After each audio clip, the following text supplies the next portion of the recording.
Check, check, check.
Good afternoon, ladies and gentlemen. Welcome to Northwest Rankin High School.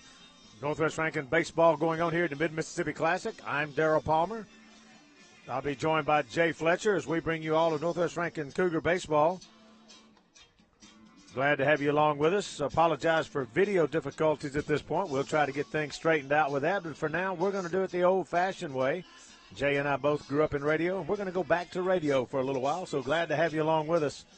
Northwest Rankin getting ready to take on Spanish Fort in the third game for the Cougars here in the Mid-Mississippi Classic.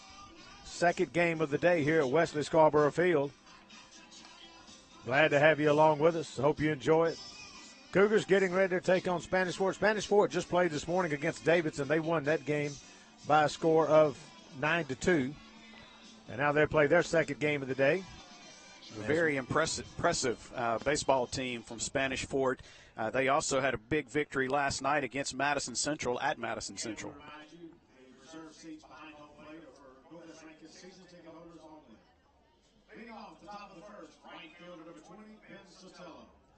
Ben Sotelo will lead off the game for the Toros of Spanish Fort. Glad to have Jay Fletcher, my color analyst, with me as always. A little late start as we're ready for first pitch. The Toros and the Cougars. And the first pitch is in for a call strike. As we're underway at 12:32. Give you the starters batting order right quick for the Toros. Ben Sotelo's leading off as he takes a call strike two. Carson Bird, Tyler Miller will be the first three in the order, followed by Von Siebert, Sam Hoover, Jackson Rogers, Bailey Knotts, the DH, Jackson Brill, Pearson Cockrell, and Jacob Davis. That pitch just misses for a ball. For the Cougars, go ahead and give you the battery. Behind the plate is Case Garner. The starting pitcher is number 9, Dalton Rogers, left fielder for the Cougars. Now the 1-ball, 2-strike pitch. Swings and misses, strike three. Gets the first batter on strikes, and you always want to start off that way. It's a good way to get a game underway. Now batting second baseman number 4, Carson Bird. Defensively for the Cougars in the outfield as Justin Johnson in left. The center fielder is number 33, Landon Tompkins. In right field is number 44, Harrison Thorpe. That pitch misses outside for a ball. Around the infield has third baseman Bridley Thomas, shortstop Logan Stewart, second baseman Reed Trimble. At first base is Chris Hart. In for a call strike. 1-ball, 1-strike to count. Nick Hogan will be the DH, batting in the number 4 spot in the batting order. 1-ball, 1-strike to count now to Carson Bird. Fouls that one back to the screen. Count goes 1-2. Last night's game, Cougars defeated Davidson last night, 10-2. And an outstanding pitching performance by shortstop Logan Stewart. Started on the mound last night. Now the 1-2 pitch, just high for a ball. 2 balls, 2 strikes to count. That's the kind of performance coach is looking for out of his starters this year. 4 innings is all he went, but 54 pitches, 40 of those for strikes. Just an outstanding job. 1 walk, 9 strikeouts last night. 2-2 pitch, breaking ball down and away. Count goes full to Carson Bird. Right-handed hitter. Cougars wearing the white pants, the gold tops with the black trim, the black hats with the N on the front. Now the 3-2 pitch just misses inside for ball 4. So, Jay, that's something I've always struggled with. You know, pitcher throws strikes and strikes out the first batter, turns and walks the next batter. All it takes is just a little bit of loss of concentration, and that can happen. One of the things we saw with this Toros team in the first game that they played here this morning, they swing the bat. They if it's in the zone, they're cutting at it. But on the base pass, they are very aggressive. So look for them to put something on here. Dalton Rogers, a lefty, so he's looking right at that runner at first base when he goes to the stretch. Now pitches and just low and away for ball 1 to Tyler Miller, the shortstop. Toros are wearing white pants with a red shirt, white numerals. They have a tricolor cap with a red bill, a white front, and a black back. That pitch misses for ball 2. 2 balls, no strikes to count. I don't get to do all my fashion report when I'm on the live stream on the video. We're not used to that. Go that. back to radio. I get to go back to all this good old school stuff. Exactly. I like that by Case Garner just going out, reminding his pitcher, let's throw strikes. You did great on your first batter. Lost that second one, but let's get refocused here and throw some strikes. 2 balls, no strikes to count to the number 3 hitter, Tyler Miller. Gets the strike, and you love to see that first pitch after the mound visit by the catcher or a pitching coach, either one. You love for that first pitch to get in the zone. That kind of says, all right, yeah, I got a little bit of my focus back. Now the 2-1 pitch. Line drive, foul, right towards that right field deck. In fact, it hit one of the slats going up for the fence around the deck and almost looked like it might have broke it. I saw it shake. 65 degrees, bright, sunshiny day, gorgeous day, just a slight whisper of a wind. Ground ball to the right side. That's going to get in the hole for a base hit into right field. They'll pick it up. Good job by Harrison Thorpe to hurry up, get the ball up, get it in to hold that runner at second base, Carson Bird. It was a fastball inside part of the plate. He just drilled it past the second baseman into right field. Harrison Thorpe, a good job of charging the ball and keeping the runner at second base. And you mentioned charging the ball. That's going to be very important into that outfield because it's still real sloppy and wet, even though we've had sunshine now for a couple of days. It's still real soft out there. Left-handed hitting, Vaughn Siebert. First baseman steps into the batter's box with runners at first and second, one out. We're just underway, top of the first inning. Swings and misses at a good high fastball. Our speed gun is not working right. We just missed that pitch, so I don't know what it was, but it was a good high fastball by Dalton Rogers. Now the 0-1 pitch. Breaking ball up and away. That one in at 61 according to the gun. 1 ball, 1 strike to count. The fastballs that have registered, he's been 80 to 83. Breaking ball in the 70s. That was one in the 60s. 1-1 pitch, down and in, swings and misses. 1 ball, 2 strikes to count. He would tell you he's throwing it so fast it won't register. That's it. It's too fast, the gun can't find it. A blur. 1 ball, 2 strikes. Rogers looks back at second, couple of looks. Now he'll turn and just walk back off the back of the mound. Keep that runner close. Bird back at second base. Miller at first base. Led off with a strikeout, then a walk, and then a single. That's where we are with a 1-2 count. Swing and a miss, strike 3. Got him swinging. I like that. He a fastball up and away. Just really a good pitch there as he was 1-2 on the batter. That's 2 outs. Runners on first and second. Sam Hoover steps to the batter's box. Right-handed hitting third baseman. Number 5 batter in the batting order for the Toros from Spanish Fort, Alabama. Just across the bay as you're going across I-10. Looking at it on the Google map. When you get across the bay, go just north of I-10 and you run right up into Spanish Fort. I believe that's around where all that shopping is, the Home Depot, the Bass Pro, and all that stuff right there off the interstate. Now the 0-1 pitch, high and outside for a ball. 1 ball, 1 strike to count. So far the fastball's been pretty good, but he has struggled a little bit with the curveball. Field is in fantastic shape till you get to the outfield with areas where there's been a lot of traffic, and it's all tracked up and fouled off right side and out of play. The example I used on it was kind of looks like the cattle pen where the cows been walking around in those areas right dead straightaway center and left field and kind of shallow right towards right field towards the line. That's where it's been tracked up the most. And it's just because it had so much traffic on it with, let's see, we had 2 games through 5, 6, now the 7th game here this weekend. Swing and a miss, strike 3 as he strikes out the side around a walk and a single. No runs on 1 hit, no errors, 2 left on base. At the end of 1/2 inning, Toros 0. Cougars coming to the plate. We'll be back in 60 seconds on Cougar Broadcasting.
Welcome back to Northwest Rankin High School Baseball here on Cougar Broadcasting. Once again, we apologize for our technical difficulties with our video stream. We do have basically a radio broadcast. We're glad you're along listening with us. Glad to have you with us today as Northwest Rankin takes on Spanish Fort on an absolutely gorgeous Saturday afternoon here in Central Mississippi. Clear blue skies, not a cloud to be seen, light wispy winds blowing. Just a great day for baseball here in Central Mississippi. And you were talking about the outfield and how chewed up it is. I can't even count the number of days we've had of rain over the last 2 or 3 weeks. Overall, I would guess it's in pretty good shape compared to all the rain that we have had. Talking with Coach McClaskey this morning as Logan Stewart takes the first pitch high for a ball. Logan coming into the game hitting 200, was a starting pitcher last night, a great outing. Starting today at shortstop today, his regular defensive position. I talked to Coach McClaskey this morning. Some got here early, and that pitch in for a called strike. He's hoping to put a mower on it tomorrow, and that'll start helping it. They're also looking at maybe borrowing a roller to put out there to try to smooth it out from all the tracks where it's been just trodden down with that wet turf. There's a well-hit ball down the line, left field. It's up in the air. It's deep. Left fielder on a run, and he will get there about 3 steps shy of the foul line, about 15 or so feet shy of the wall, and it'll be just a long out for Logan Stewart. Got that just off the end of the bat. Otherwise, he could have driven that maybe into the corner for a double, but just off the end of the bat a little bit, and a pretty nice play by the left fielder, Cockrell, to run that one down. First pitch to Rogers, high and away for a ball, and we'll talk about that. Any play by the outfield is going to be a good one because footing is so treacherous out there. They're starting off in a mud hole, and so you got to get started. Then you're going to run through some softer spots, some firm spots. It's just not good footing, so that pitch high and in for a ball, it'll mess up with your whole processes because you got to think about my feet, and you normally don't do that as an outfielder. Well, and when you immediately start to turn and run, you want to be careful that you don't slip on that first step because if you do, it's over at that point. That pitch was fouled back into the screen. Count goes 2 balls, 1 strike to Dalton Rogers. He's a left-handed thrower, but a right-handed hitter. Still a couple of games left to be played after this one, so the field has the opportunity to be chewed up pretty bad out in the outfield especially. 2 balls, 1 strike. Pitch now to Dalton Rogers, down and in, ball 3, 3-1 to count. The good part about it is yesterday, all day long, bright sunshine on it. Today we're looking at the same thing, so it's amazing, God's creation. This sun do amazing work on this field in a hurry. And the little breeze it's blowing will help continue to dry things out as well. Now the 3-1 pitch. Outside, ball 4. Dalton Rogers draws the 1-out walk. The Cougars get a base runner. We're going to get a courtesy runner. It's going to be number 13 for the pitcher, Carson Chapman. Courtesy runners number 13, Carson Chapman. Now batting right fielder number 44, Harrison Thorpe. Left-handed hitting Harrison Thorpe steps into the batter's box. Hit a shot over the left center field wall last night for his 2nd home run of the season. He's hitting .333. Got 4 RBI to go with those 2 home runs. Takes that pitch high for a ball. 1 ball, no strikes to count. Yeah, Jay, I talked about this light breeze. I thought about it last night as I was home upstairs doing some work then at the field. Said, we ought to bring us a helicopter in. There we go. And really put some wind down on the field, and that dried out in a hurry. Now the 1-0 pitch. You have a helicopter that I don't know about? I keep those kind of things secret. I don't like talking about it in public. I understand.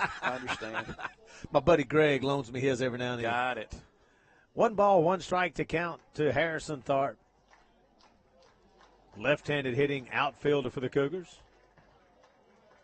Throw over to first. Carson Chapman dives back in ahead of the tag. Carson's 2 for 2 in stolen base attempts. See if Coach McClaskey wants to try to get some running going early. They ran early and often last night. 2-2 pitch.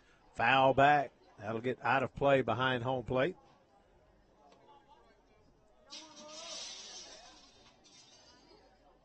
Thorpe steps out, adjusts his batting glove. Now steps back into the left-hander's batter's box. Umpire signals the pitcher. It's time to go. Pitcher to the stretch. Looks over his left shoulder. Now pitches. Ground ball into the hole between first and second for a base hit into right field. Chapman will hold up at second base. Good job of hitting by Harrison Thorpe. It was a good piece of hitting. The runner did a good job of avoiding that ball. It's hit pretty hard. And getting into second base, right fielder Sotelo, good job of charging that and getting that back into the infield to keep the runner at second base. Nick Hogan steps to the batter's box. A great night last night. 3 for 3, a double, 2 singles, and a couple of stolen bases for the big cleanup hitter, Nick Hogan, right-handed hitter. He's got 2 homers, 8 RBI. I think he had 3 last night. So a great night at the plate, even though he never went yard with one like he likes to do. Wind blowing in just a little bit. The flag finally broke loose of the pole and is just blowing in a little bit from right center. Pitch high for a ball. 1 ball, no strikes. The count shows 82 on the gun. But what little wind is, I promise you, will not affect the ball if Nick were to connect with it. No, not at all. Nick, a football player for the Cougars, played offensive tackle and is signed to go to Tulane and continue his football career. Up and in for a ball. I wonder if they'll let him play baseball too. He likes baseball. He loves swinging a bat. Don't know. I never asked him that. I don't know if that's even a consideration. Question. A lot of times those scholarship athletes, they're going to limit that unless you're just super outstanding at both sports. But if I was a baseball coach seeing this kid swing a bat, I might want to see if I could use him as a DH. I would definitely want to use him. He's 6'6", 260 pounds, and very athletic. 2 balls, no strikes to count. Runners at first and second. Catches the outside corner about waist high to Nick. And that's good discipline there. That's a strike. He wants to swing the bat, but that's way out toward the outside part of the plate. It's a good job of laying off that. It's still a good count for him at 2-1. Yeah, with a 2-0 pitch, you got to watch it. Yes. 2-1, 2-2, you have to hit it. But 2-0, that's a good one to watch. I agree with you, Jay. Swings at that one, a high fastball out on the plate. 2 balls, 2 strikes to count. I think the game plan is pitch him up and away. That's not wanting to really tie him up on the inside, because if you miss there, that's probably not very good. 2 balls, 2 strikes, 2 on, 1 out. We're in the bottom of the first inning. No score. Now the pitch. Swings and misses. Got one off the plate. Looked like a little breaking ball out there, and he just couldn't catch up to it. Now batting left fielder, number 22, Justin Johnson. Justin Johnson steps into the batter's box. Another football player. The 3, 4, and 5 hitters. Harrison Thorpe, Nick Hogan, Justin Johnson all play football as well. The number 2 hitter, Dalton Rogers, is a soccer player. So a lot of multi-sport athletes for the Cougars. High for ball 1 to Justin Johnson. Justin playing left field today, played third base last night. Just a good athlete. I think you could put Justin just about anywhere on the field with a glove in his hand, and he could play the position. He's just a good all-around athlete. Pretty solid linebacker, too. Seemed to always be around the football. Now the 1-0 pitch. Fouls it off right side, out of play. It's one of those linebackers, we talk about it so much, that good instincts, just a good nose for where the ball is going to be. And did a great job for the Cougars defensively this past season.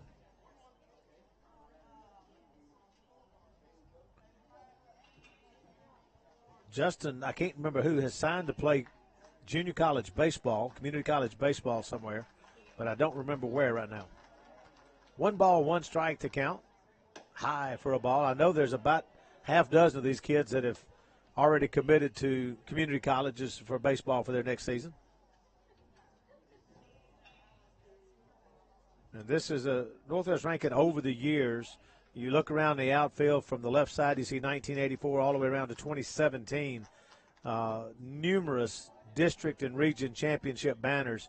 This is a place that community colleges especially love to come watch and recruit because they know they're going to get some quality athletes.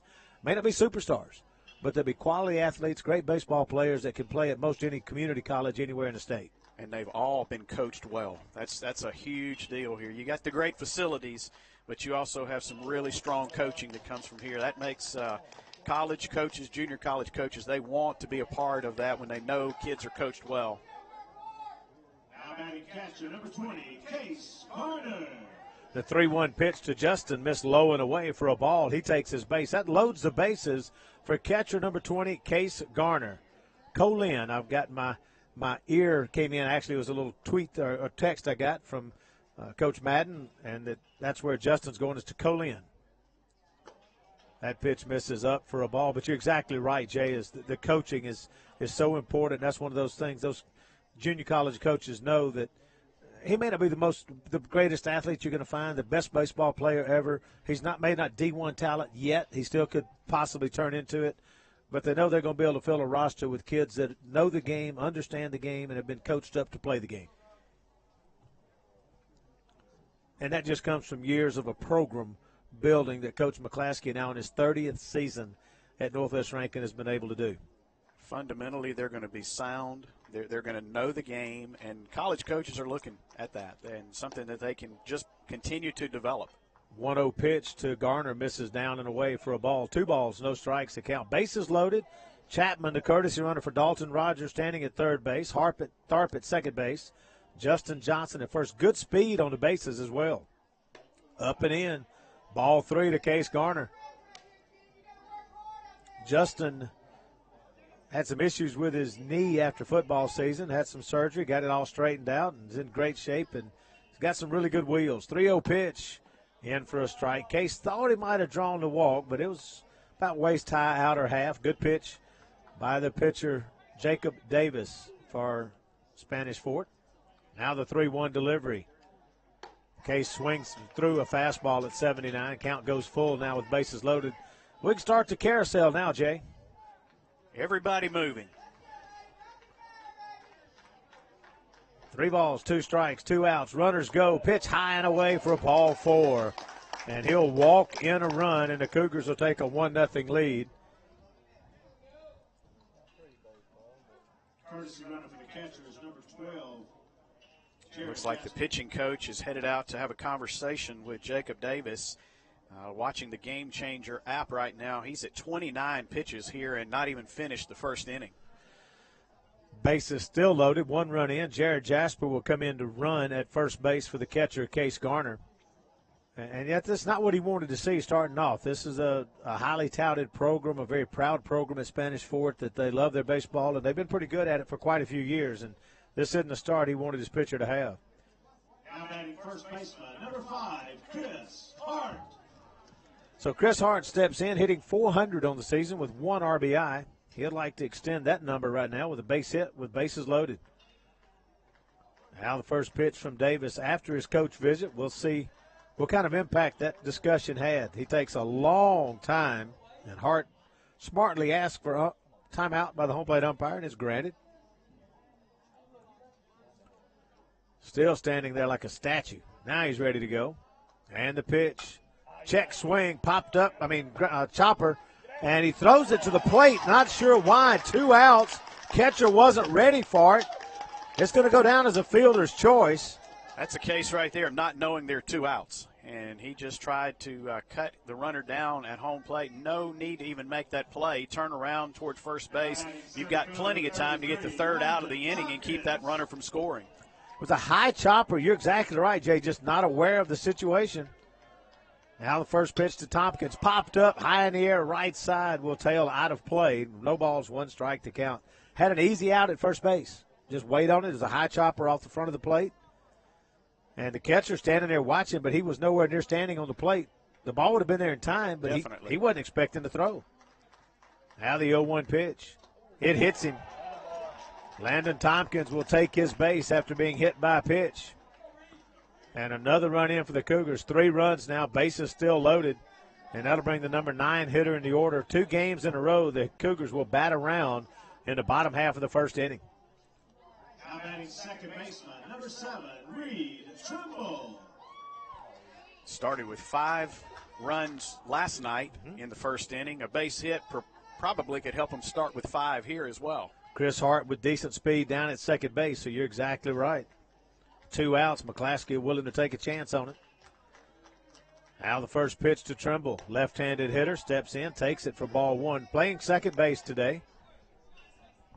Just about all of his misses are up. And I'm going to send the sign to this batter right now. Don't even swing the bat until you get a strike on you at least. He's nowhere near the zone. Now the 1-0 pitch. There's a high fly ball right side, high and deep. But it's going to be well fouled and up into the tops of the pine trees. And that was in his eyes. That was definitely ball 2. No doubt. You had the right call, but he Saw one he had to like. And that was towering, but just way foul, over top of that right field deck. 1 ball, 1 strike to count to Reed Trimble. Bases loaded and 2 outs. Takes one right down the middle. Beautiful pitch that time. Jacob Davis just froze him right there with that one. That's one you got to hit. Yeah, if you're cutting on one, there's the one you wanted. That was low and in to the left-handed hitter.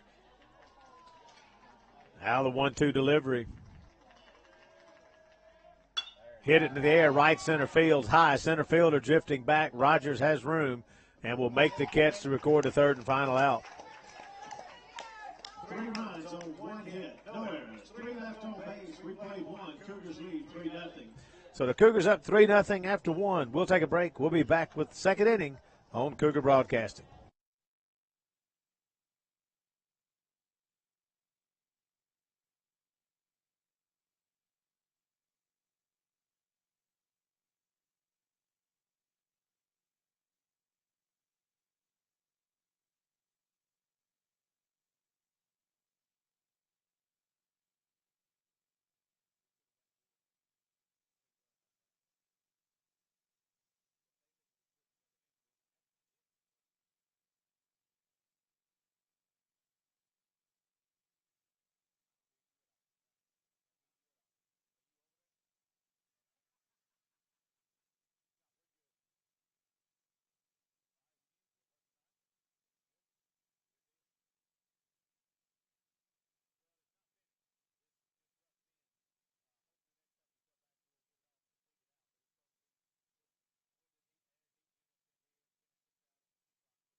Welcome back to Northwest Rankin High School Baseball on Cougar Broadcasting. Going to the top of the 2nd inning, center fielder Jackson Rogers leads off. Left-handed hitter and takes the first pitch, swinging into left field. And just about 3 steps to his left, Justin Johnson steps in and makes the catch to record out number 1. If you have to play in a muddy outfield, that's the kind of ball you want. Kind of hit right at you, so you don't have to move a ton. He took a couple of steps in right out of that muddy area and made the catch. Now Bailey Knotts, the DH, steps in, right-handed hitter. Fouls that one off right side, out of play. I like what Dalton Rogers is doing. You get the 3-0 lead, and he's just filling the strike zone up right now, making them swing the bat. Challenge the hitters, put it in play, as they say, pitch to contact at this point. Now the 0-1 pitch, breaking ball, good-looking breaking pitch. Well, it's 68 miles an hour. Just pull the string on that one right out over the outside corner. Now the 0-2 delivery to Knott. Fastball just off the plate. 1 ball, 2 strikes count. Good location on that fastball. Now Bailey Knotts with a 1-2 count. Foul that one off. That pitch was probably off the plate, but with 2 strikes, he couldn't take a look at it. So he reaches out and fouls it back. His fastball tailing away from the right-handed hitter, and he just stayed alive. That was a stay-alive swing. Now the 1-2 pitch from Dalton Rogers. Swing and a miss. Another breaking ball down, and Knotts chased it down into the zone, and he'll go down on strikes. Well, that was a pretty pitch. It's the curveball right under his hands, and he swings right over the top of it for the 2nd out. And Jay, talk a little bit about, you talked about the left-hander tailing away from the right-handed hitters. He gets ready to throw his first pitch to Jackson Brill. And it's a fastball that tailed away just a little bit off the plate. 1 ball, no strikes count. But talk about that and the importance of it not just being a straight-in fastball. Left-handers always have a little more movement than a right-handed hitter or a pitcher anyway. Those guys just we'll just say they're just different. Left-handed pitchers are. Sometimes they wear their hat sideways a little bit, the build of it a little different. But anytime you can move the ball in and out, and his ball seems to naturally tail away from the right-handed hitter, which makes him even more difficult to hit. 2-0 pitch is popped up on the infield. Calling for it is Chris Hart at first. Moving around a little bit with a lot of spin on that ball, but he catches it and records the out. No runs on no hits, no errors, nobody left on. We played 1.5. Cougars lead 3-0. We'll be back with more on Cougar Broadcasting.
Welcome back to Northwest Rankin High School Baseball here on Cougar Broadcasting. I'm Darryl Palmer, DP, your play-by-play voice of Cougar Athletics. Joining me, my expert color analyst, Mr. Jay Fletcher. And understand we have our video up and working for now. If you pray, please pray that it'll keep working. We'll take all we can get. Hopefully it'll stay with you with a good video through the rest of our broadcast. But we've enjoyed doing 2 innings worth of an inning and a half of radio, so to speak. But, Jay, Cougars up quickly, 3-0 in the ball game. We talked about it as we went to the break. Exactly what we needed was that quick 1-2-3 outing by Rogers there in that top half of the second. Definitely. Your team gives you 3 runs in the bottom of the first. You want to come out top of the second and just fill the zone up. And Rogers did just that and picked up a 3-up, 3-down inning, and your offense is right back at home plate.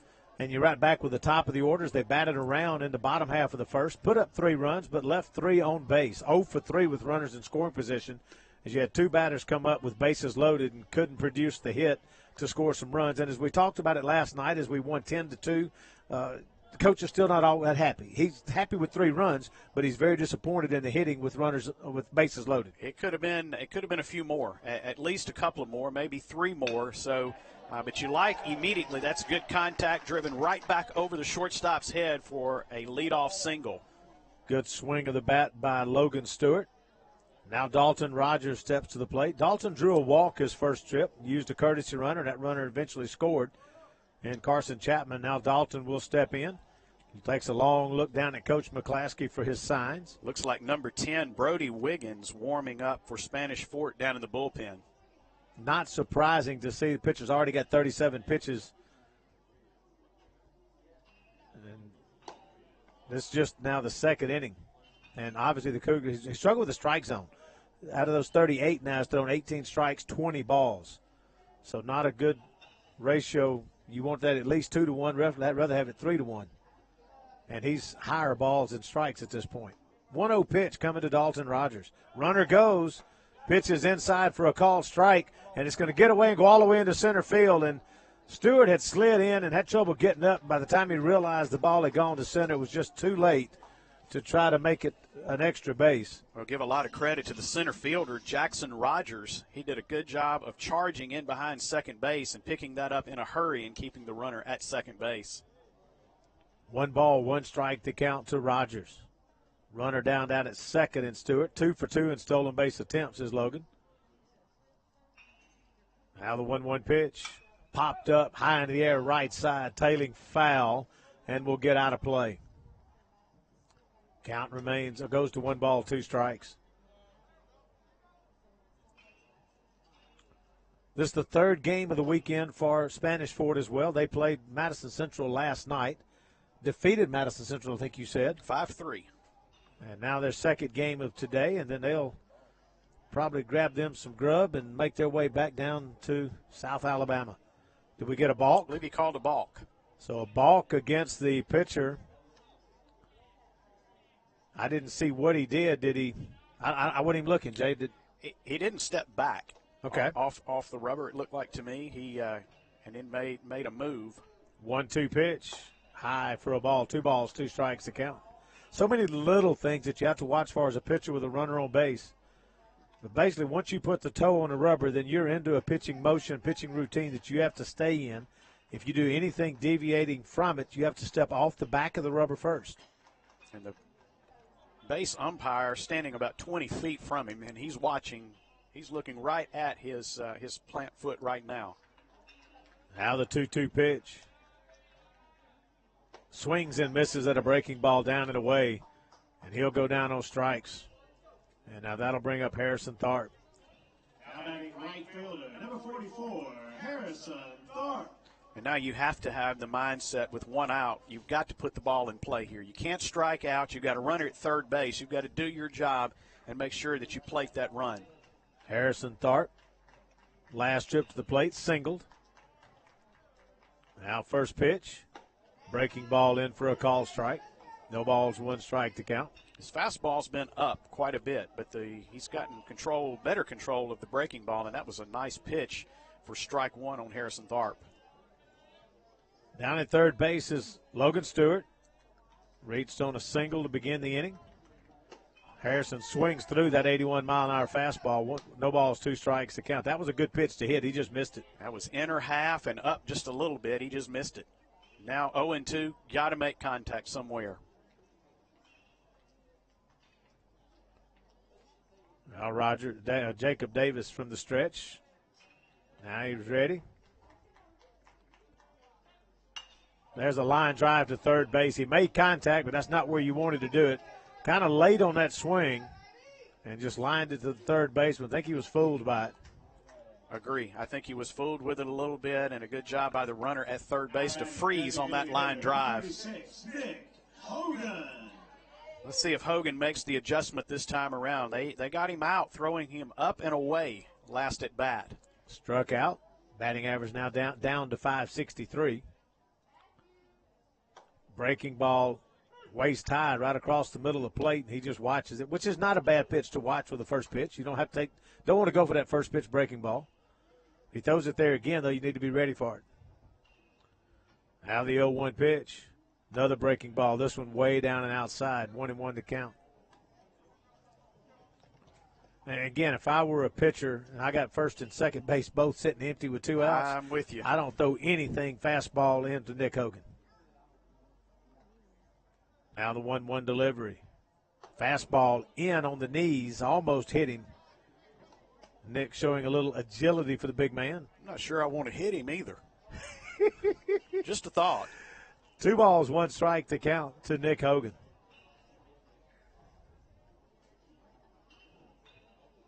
Davis from the stretch. Outside, ball 3, 3-1 to count. You can tell he's pitching around him. There is no doubt about that.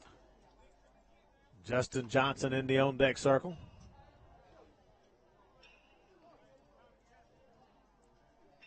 Swings and misses at a pitch he wants right back. That was right out over the plate, 81 miles an hour, and he just flat missed it. He did. He missed it. Missed a good opportunity to drive home that run. Now the 3-2 pitch, 2 outs. Stewart down at third base. Cougars trying to get him across home. High fastball out of the zone. Nick will take the walk. Now batting left fielder, number 22, Justin Johnson. Johnson will step in. Runners at the corners. 2 outs. Last night in a first and third, coach let Nick steal. I don't think I do that right now. It'll be interesting to see. Catcher, we know he's got aggressive. Catcher's got a good arm. Has already shown that. We'll see what he elects to do. Fakes the steal, pitches outside for a ball, 1-0 the count. Of course, it's not past McClaskey to do the halfway steal, have him run 45 feet or so, 50 feet, and stop, and see if they'll make a play and allow Logan to try to run in from third. Now the 1-0 pitch, fouled back. Count goes 1 ball, 1 strike. That was a good pitch to hit as well. Waist high, right on the inner half. He fouled it off, but that was a good pitch. He had the opportunity to rip that one either down the line third base or through the hole between shortstop and third. Outfield playing him straight away. Now the 1-1 pitch. Breaking ball just high. Ball 2. 2 balls, 1 strike to count. 2 more games coming up today. If you're sitting around and want to just come out and enjoy a beautiful afternoon, watch some baseball, eat you a hot dog or a hamburger from our concession stand, you're not going to beat a better day to be sitting outside. 2-1 pitch, high, ball 3. 3 balls, 1 strike to count. In fact, if you're sitting inside at home right now, something wrong with you. You got to get out and enjoy this day. This is just about as picture perfect as you get. As many bad, rainy, nasty days as we've had, today's just the day to be outside. 3-1 pitch. Nick goes, swing and a miss, strike 2. Throw down to second. He's going to be safe. Here comes runner to the plate, and he's out. Late start by Logan. Nick will get the stolen base. Actually, he doesn't because it's – they did throw it – he doesn't get the stolen base. So no runs on 1 hit, no errors, 1 left. We played 2. Cougars lead 3-0. Back in a moment on Cougar Broadcasting.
Welcome back to Northwest Rankin High School Baseball here on Cougar Broadcasting. A little bit quicker break than I was expecting.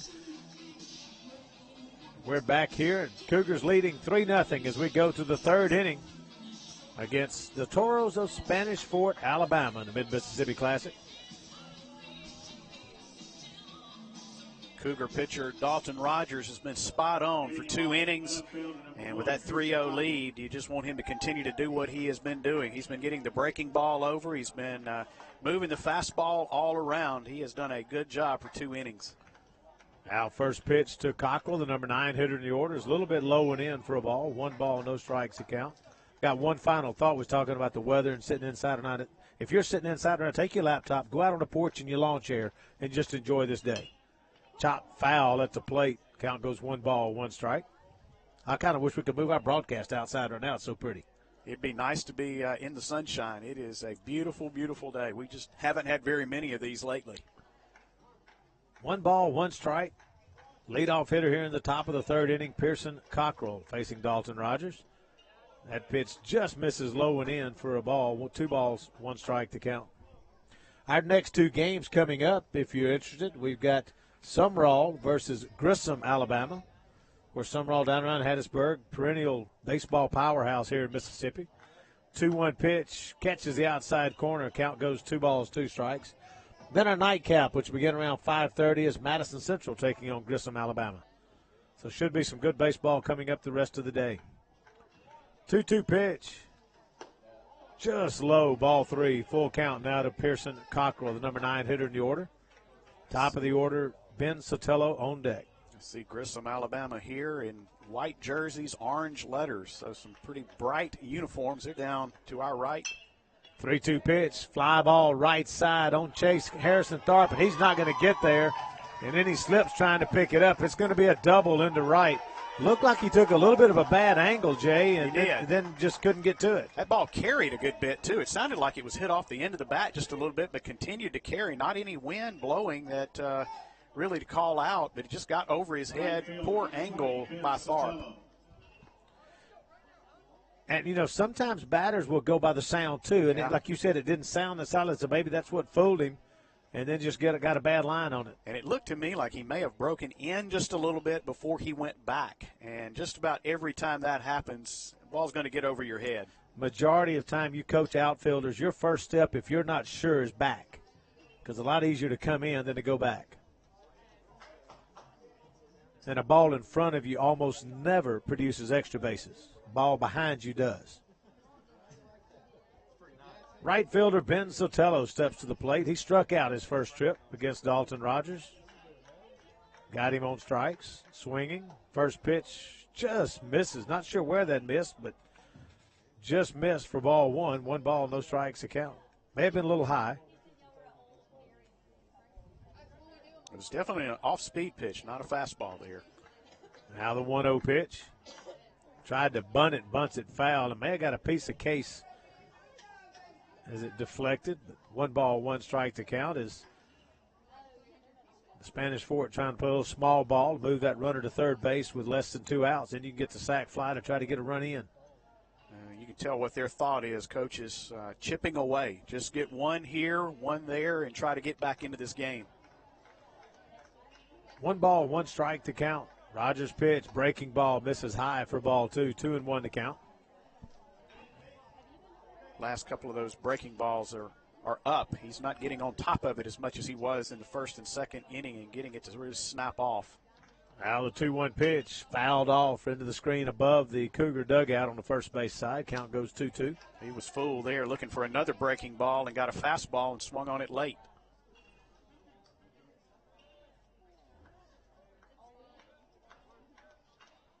Now the 2-2 pitch. Rogers looks back at second. Comes to the plate. Another foul right side. That one's heading into the bullpen area. Down the right field line. Count remains 2 balls, 2 strikes.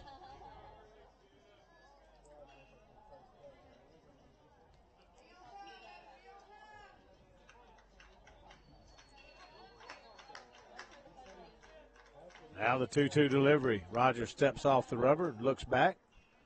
Wants to regroup and start that whole process over again.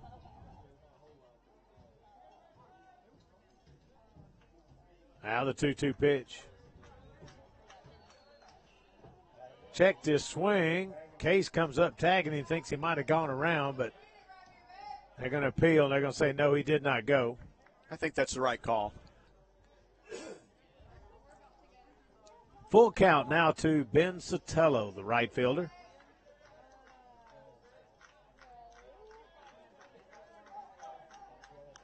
Fastball in, misses for ball 4. He'll take his base. Good job by Case Garner to scoop it up and keep that runner at second base from going anywhere. But now nobody out, runners at first and second, not the way Rogers wanted to start this third inning. Second baseman number 4, Carson Bird. It's really the first trouble he's been in the ball game. Carson Bird steps to the batter's box, walked his previous trip to the plate.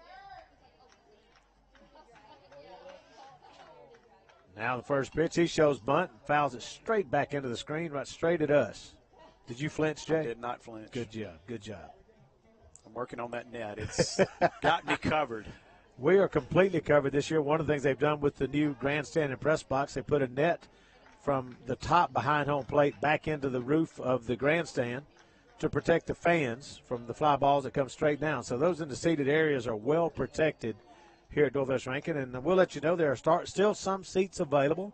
So if you're a Cougar fan and want a great spot in the shade for almost every game we play, unless it's an early morning game, you'll be in the shade under the awning of the grandstand here at Wesley Scarborough Field. We've still got some seats available. That pitch down in the dirt goes by Case Garner back to the screen. At first he had trouble finding it. Once he finally did, both runners advanced on the wild pitch.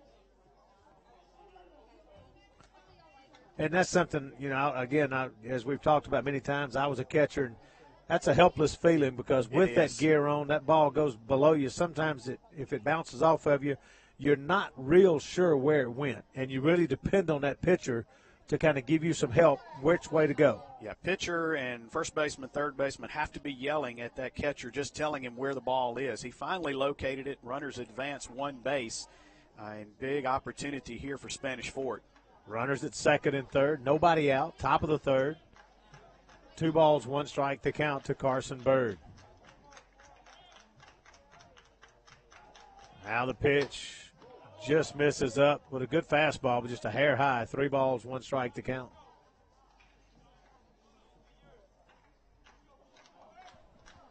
It's important here that you get something in the zone. Try to force him to get it in play. It pops it up, right side, tailing foul, and it'll get out of play. Count goes full.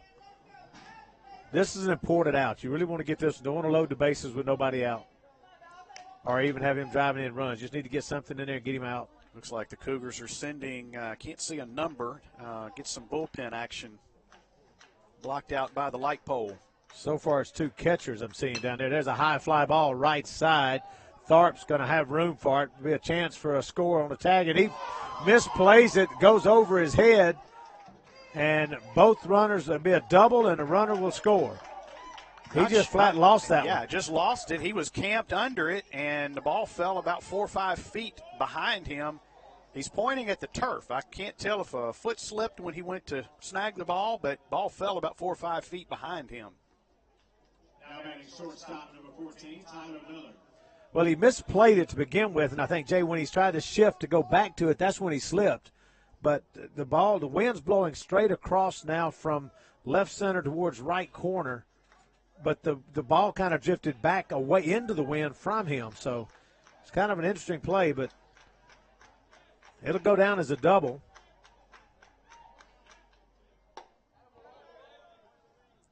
He didn't touch the ball, but it's one that should have been caught. That pitch misses for a ball. 1-0 the count to Tyler Miller. Left-handed hitting shortstop. Singled his last trip. Still runners now at second and third. Pops out of the glove of Case Garner. Pitch was high for ball 2. Dalton Rogers has just completely lost his aim point. Now he's all over the place, high, low. Last couple of pitches way up in the zone. One of the guys in the bullpen is Connor Steck, number 3. I'm not sure who the other one is. Zach Beasley is the other. Okay, Zach Beasley, the other one. So a couple of guys getting loose for the Cougars. Now the 2-0 pitch. Swing and a miss at a good 81-mile-an-hour fastball in on the hands, and he just couldn't get onto that one. 2 balls, 1 strike to count. It's one of those 2-0. If it was close, I'm swinging. He just missed it. Now Rogers from the stretch delivers. Breaking ball in on the hands, and he fouls it into the Cougar dugout. 2 balls, 2 strikes. Basically the same location as the fastball, just a breaking pitch that time. See what he comes back with on 2-2.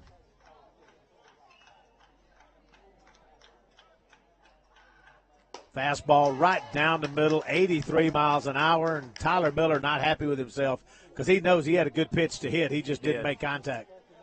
Swung right through that fastball. He got a little extra juice on that one. Rogers threw that one right by him. That's a big out. First out of the inning, runners still at second and third. And a good confidence building out for Dalton to get that big, strong strikeout. Now Siebert steps in. He went down on strikes in the first inning. Takes that one outside for a ball. 1 ball, no strikes to count.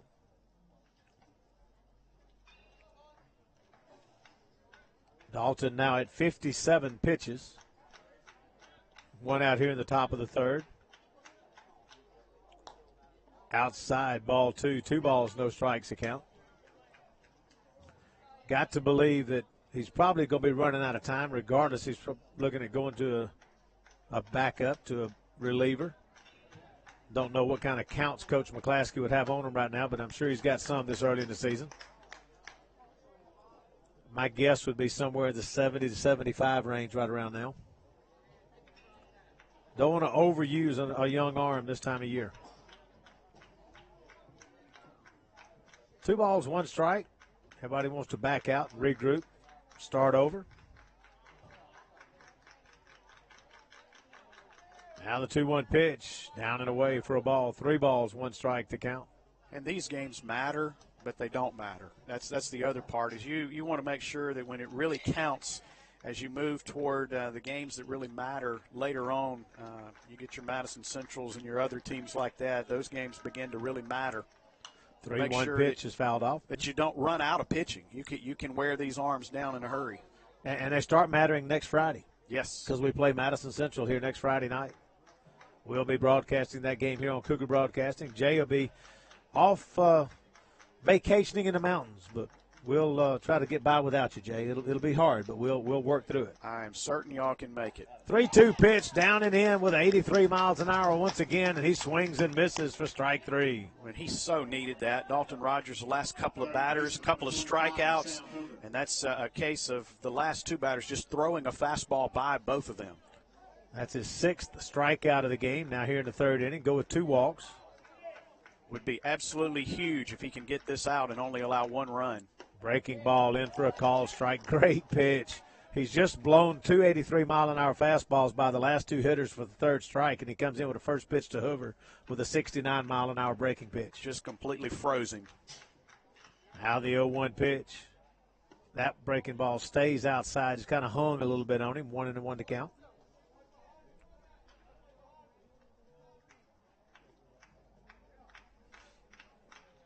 Now the 1-1 pitch.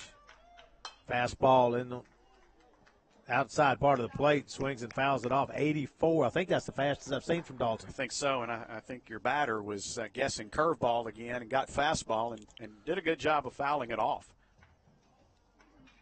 1 ball, 2 strikes to count. Let's come back and challenge him quick. Don't waste anything here and try to go ahead and get this out. Comes with a breaking ball, stays up. 2-2 the count. I was looking for him to snap off that curveball right over the outside corner, as he's done a couple of times with those strikeouts. Right-handed hitter to the left-handed pitcher. 2 balls, 2 strikes. Breaking ball on the outer half. Dalton takes the high chopper, turns, tosses it over to first to get the out. 1 run on 2 hits, no errors, 2 left on base after 2.5. Cougars lead 3-1. Back in 60 seconds on Cougar Broadcasting.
Welcome back to Northwest Rankin High School Baseball here on Cougar Broadcasting. I cut it off without giving you the wrap for the final inning, but it was 1 run on 2 hits, no errors. There were 2 left through that top of the third.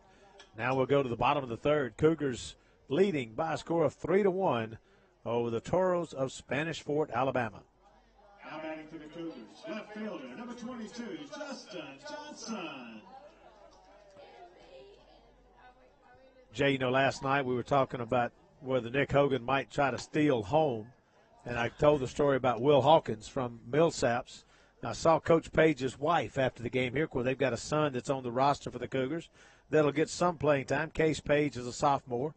Of course, Keaton played here last year. That ball hits Justin, so he'll take his base after being hit by the pitch. And that'll put a runner at first base for the Cougars. And we're going to get a mound visit. That'll give me a chance to tell my story. So anyway, I see Coach Page's wife, and she had come out here after a Millsaps game. She was at Millsaps listening to us, and she said, I don't know that about Will, but I'll find out from Jim, and I'll let you know. So that was great. We know we had at least one listener. That's always good. And she was listening, and she's going to let me know. So hopefully I'll see Cindy at some point, and she'll let me know whether Will was able to get that stolen base from home. We'll get a new pitcher while they're making the change. We'll take a break. We'll be back in 60 seconds on Cougar Broadcasting.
Welcome back to Northwest Rankin High School Baseball here on Cougar Broadcasting. Number 10 now pitching for the Toros of Spanish Fort is Brody Wiggins.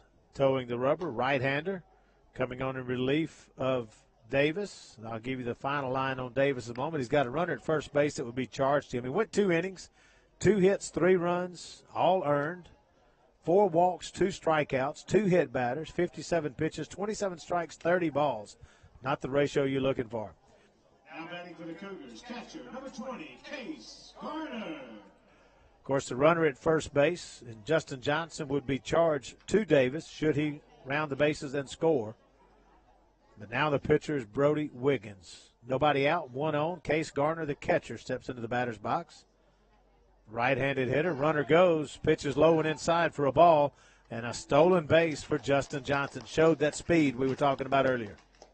Catcher has a good arm, but it takes him a long time to release it. So I think the Northwest Rankin coaches have seen that, and they're taking advantage of that on the base paths.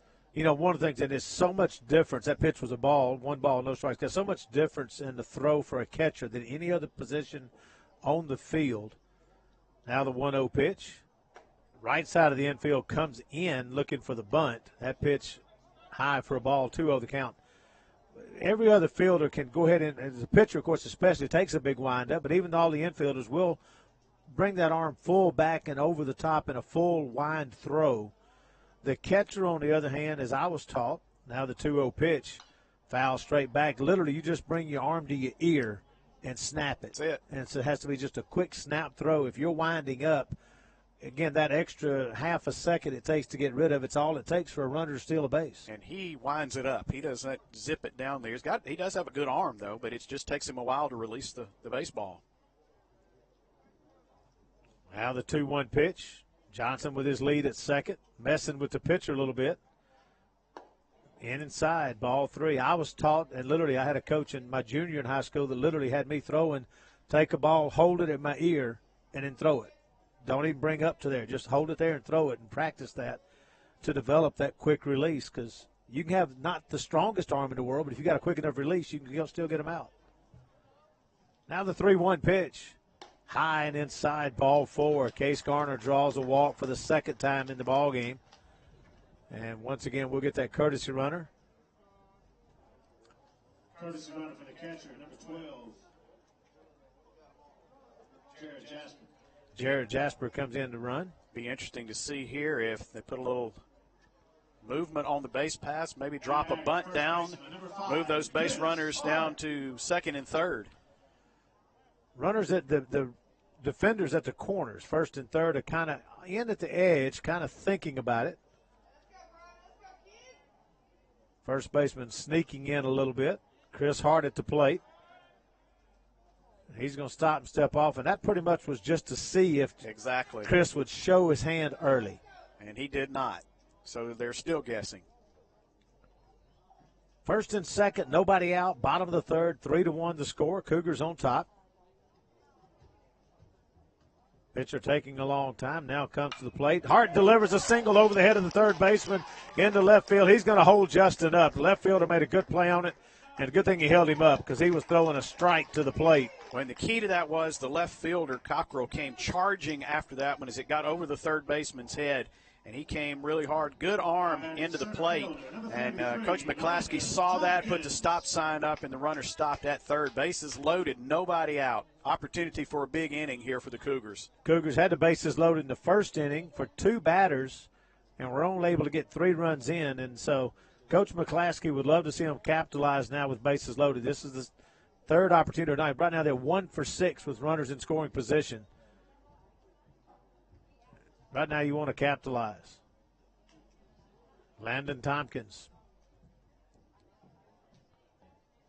Ground ball just fouled out of third baseline. He got out in front of that one and just snapped it foul. Johnson, a good job of being outside the baseline on that one. If he's in that baseline, ball hits him, he's out. And that's a good point for youngsters to know. That's why you always see that runner from third take his lead into foul ground.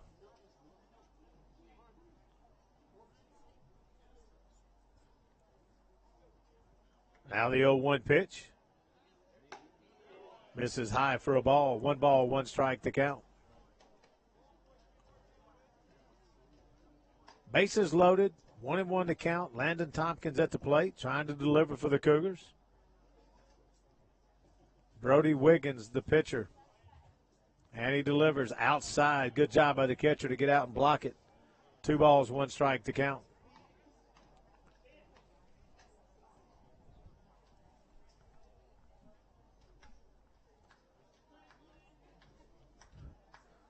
Now the 2-1 pitch.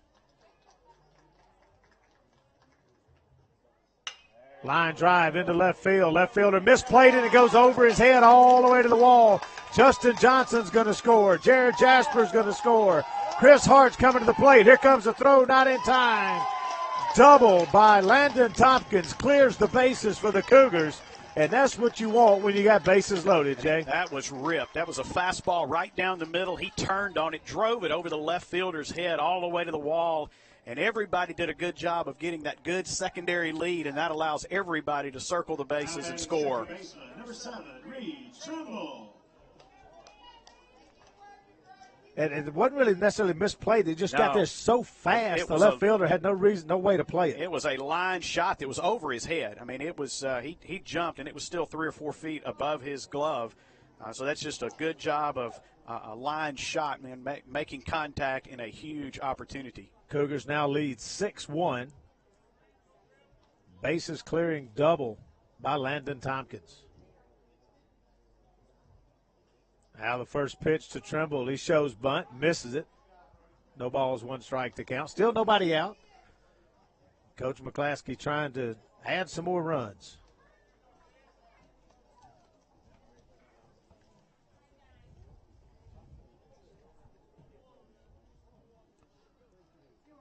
Now the 0-1 pitch.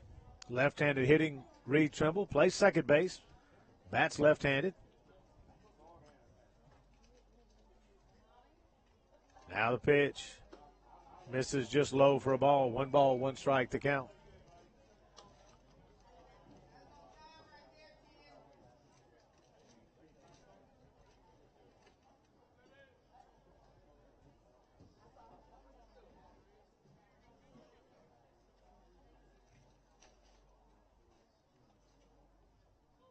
Tompkins down at second base.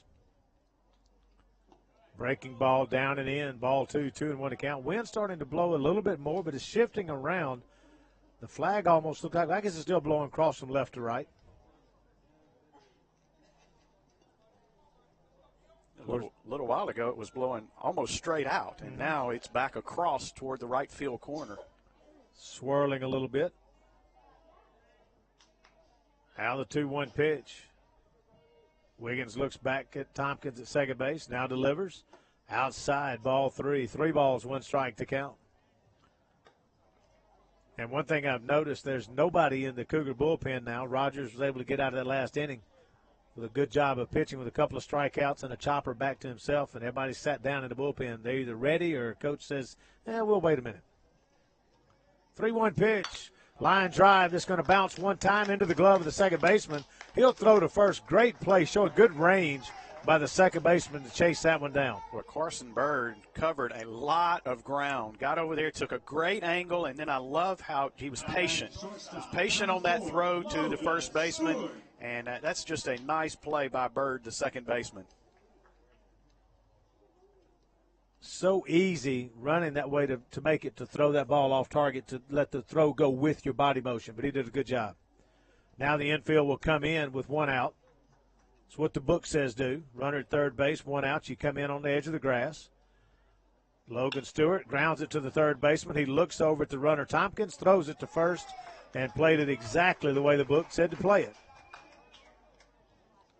Textbook defense on that one. And all you're trying to do there is not hit an atom ball. And he hit an atom ball right at the third baseman. He took a quick peek at the runner at third and then threw across the diamond to the first baseman for the second out of the inning. Now Dalton Rogers steps in. First pitch inside for a ball. 1 ball, no strikes to count. Dalton walked and struck out his 2 trips to the plate. He'll bat with 2 outs and a runner at third base. Cougars leading 6-1. Up and in, ball 2. 2-0 the count to Dalton.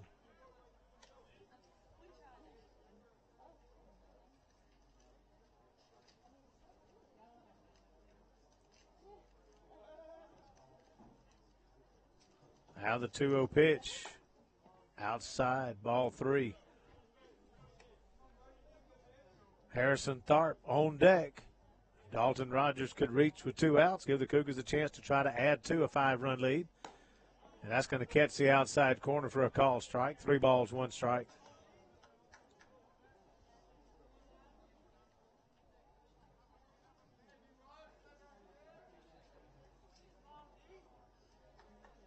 Now the 3-1 delivery.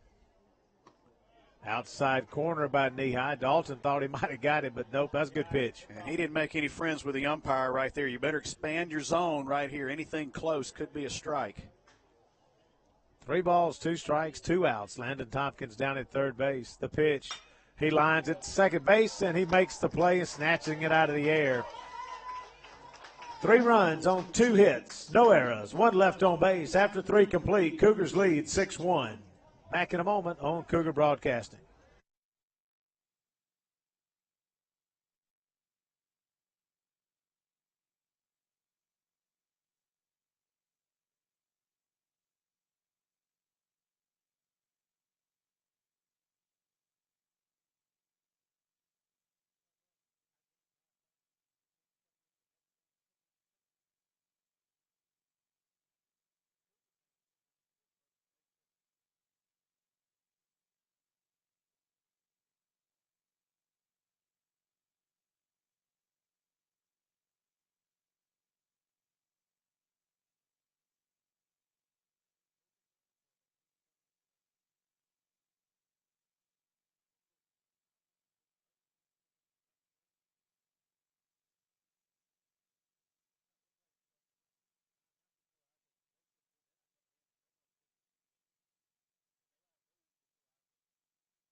Center fielder number 9, Jackson Rogers. Welcome back to Northwest Rankin High School Baseball here on Cougar Broadcasting. Jackson Rogers leads off here in the top of the 4th inning. We do have activity back up in the Cougar bullpen quickly. They would probably just taken off at the bottom of the inning, and then now they're going to get back up and get loose. And I'm sure if Dalton runs into any sort of trouble, Coach McClaskey won't hesitate to go to the bullpen. 2 quick balls. Trying to see who that is for sure in the bullpen. Your team gives you 3 more in the bottom, and they're up 6-1. You got to figure out how to throw strikes here.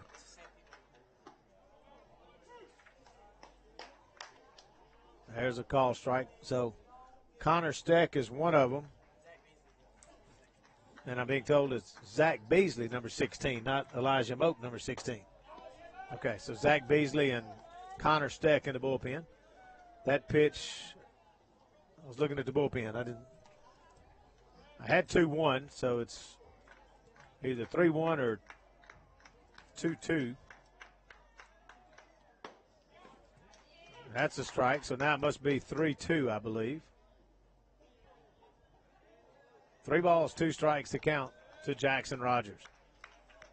Now Dalton's pitch. Fouled into the screen. Count stays full.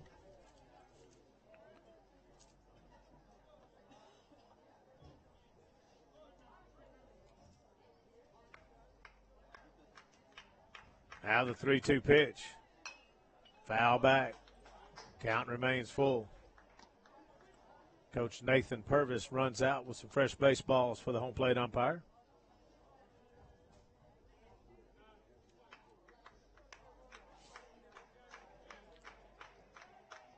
3-2 pitch. Catches the outside corner with an 83-mile-an-hour fastball. Call strike 3. And that's the case of the batter just begging for one right there. That's right over the outer part of the plate. You got to be swinging at that 3-2 count. You got to be cutting. Now batting designated hitter number 2, Bailey Knotts. Pitch misses high for a ball. 1 ball, no strikes to count. I do have a problem. Now the 1-0 pitch.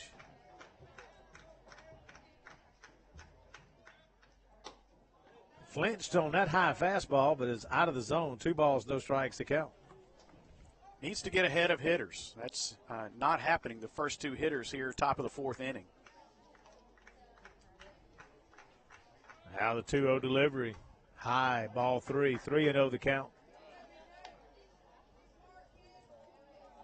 And I do see one of the coaches going down to the bullpen to check with his pitchers to see who's ready, because we may be finna call on you. 3-0 pitch, in for a call strike. Must be the secret here. Get 3 balls on the batter and then start throwing strikes. That's, I guess, the psych game they're playing with him right now. And fouls that one back, so he's worked it to full once again. 3 balls, 2 strikes. But I got a feeling Coach McClaskey's not going to last long if he keeps going 3-0 to each hitter. My guess is he won't last very long. You're correct. I'm going to say this may be the last batter if he continues that.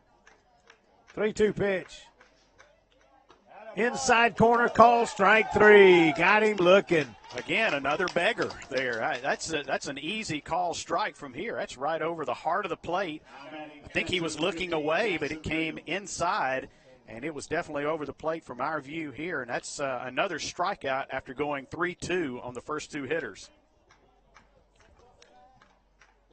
Now the first pitch way high and outside. That ball wasn't even anywhere. The catcher couldn't even reach that one. That was at 85 miles an hour. 1 ball, no strikes to count. Jackson Brill popped up to first base, his first trip to the plate. Takes that one on the inside corner for a call strike. 1 ball, 1 strike to count. 76 pitches now for Dalton Rogers. Foul back. So I'm not sure about that count because I've been keeping the score every pitch, and I got 84. Okay. I'm going to say somebody in the dugout's missed a few. Now, the game changer says 77. Yep. You say 84. So pitch count's getting up there. That's the big key. Exactly right. 2 balls, 2 strikes to count. 2 outs. Dalton Rogers trying to work his way through an inning where we're going to say he struggled, but that one just off the plate. Case tried to frame it, bring it back, help him out. But and 3 of the infielders were headed to the dugout on that one. The umpire won't notice that, I bet. Of course not. 3-2 pitch. Outside and high, ball 4. He lost him. And you hate those 2-out walks. For some reason, they always come back to haunt you. We'll see what happens with this one. Left fielder number 1, Pearson Cockrell. Number 9 hitter in the order. Steps into the batter's box. And we're going to get a runner for the catcher. It's number 7, the courtesy runner for the catcher, Jeremiah Hickson. Courtesy runner for the catcher is number 7, Jeremiah Hickson. Cockrell, the number 9 hitter in the order. 2 outs and a runner on base. You really want to work and get him out. You don't want to go to the top of the order after you've got 2 strikeouts. That pitch low for a ball, 1-0 the count. He tried to overthrow that. You can tell he just wanted to try to zip that by him and overthrew it, threw it into the dirt short of home plate. 1-0 pitch, low and in, ball 2, 2-0 the count. The coach stayed down at the bullpen. It's Coach Purvis. Now Coach McClaskey comes out of the dugout. He's looking. He told Case, go talk to him. He wants a conversation. Yep. I would say the leash is very short right now. I see Coach McClaskey talking to Coach Thad Bennett, his pitching coach. Coach Purvis is down in the bullpen. Now Coach McClaskey's going to look down at Coach Purvis that's Coach Bennett, and he says, bring me the left-hander. Yeah, this is the guy you don't want to lose. This is the number 9 hitter. You want to go ahead and get this guy out, stop it here. So with that, we're going to get a pitching change. So we're going to take a break. We'll be back with that change in just a moment. You're watching Northwest Rankin High School Baseball on Cougar Broadcasting.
Going to stay in center.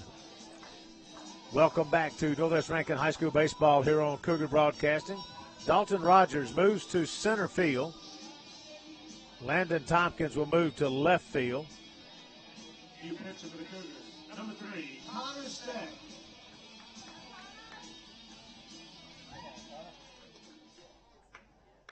He'll inherit a 2-0 count. Will Connor Steck, the new pitcher, to Pearson Cockrell. First pitch outside, ball 3.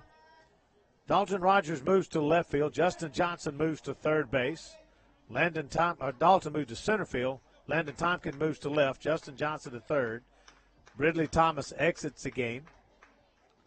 There's a call strike. 3 balls, 1 strike to count. Ridley Thomas was playing third base. He's left the game, and that's where Connor Steck went in that 10 spot on a lineup card. which is the person being DH'd far. Ground ball to the right side. It'll be picked up by Trimble, tossed to his shortstop Stewart to get the easy force out in the inning. No runs on no hits, no errors, one left on base. After 3.5, Cougars lead 6-1. Back in a moment on Cougar Broadcasting.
Welcome back to Northwest Rankin High School baseball. Going to the bottom of the fourth inning, Cougars up 6-1.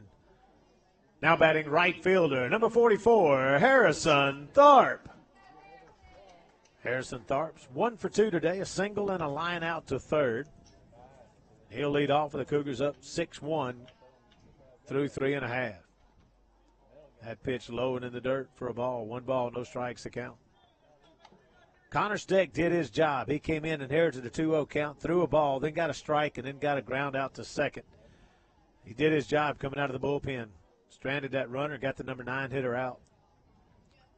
Now the 1-0 pitch. Swing and a miss at an off-speed pitch. Count goes 1 ball, 1 strike. Thorpe hitting .357 on the season, a couple of home runs, 4 RBI.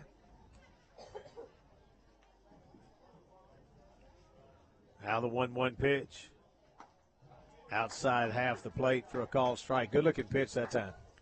Yeah, not sure why you're standing there looking at that one. That's a great opportunity to drive a ball right there. It was up a little bit in the zone, but a strike definitely.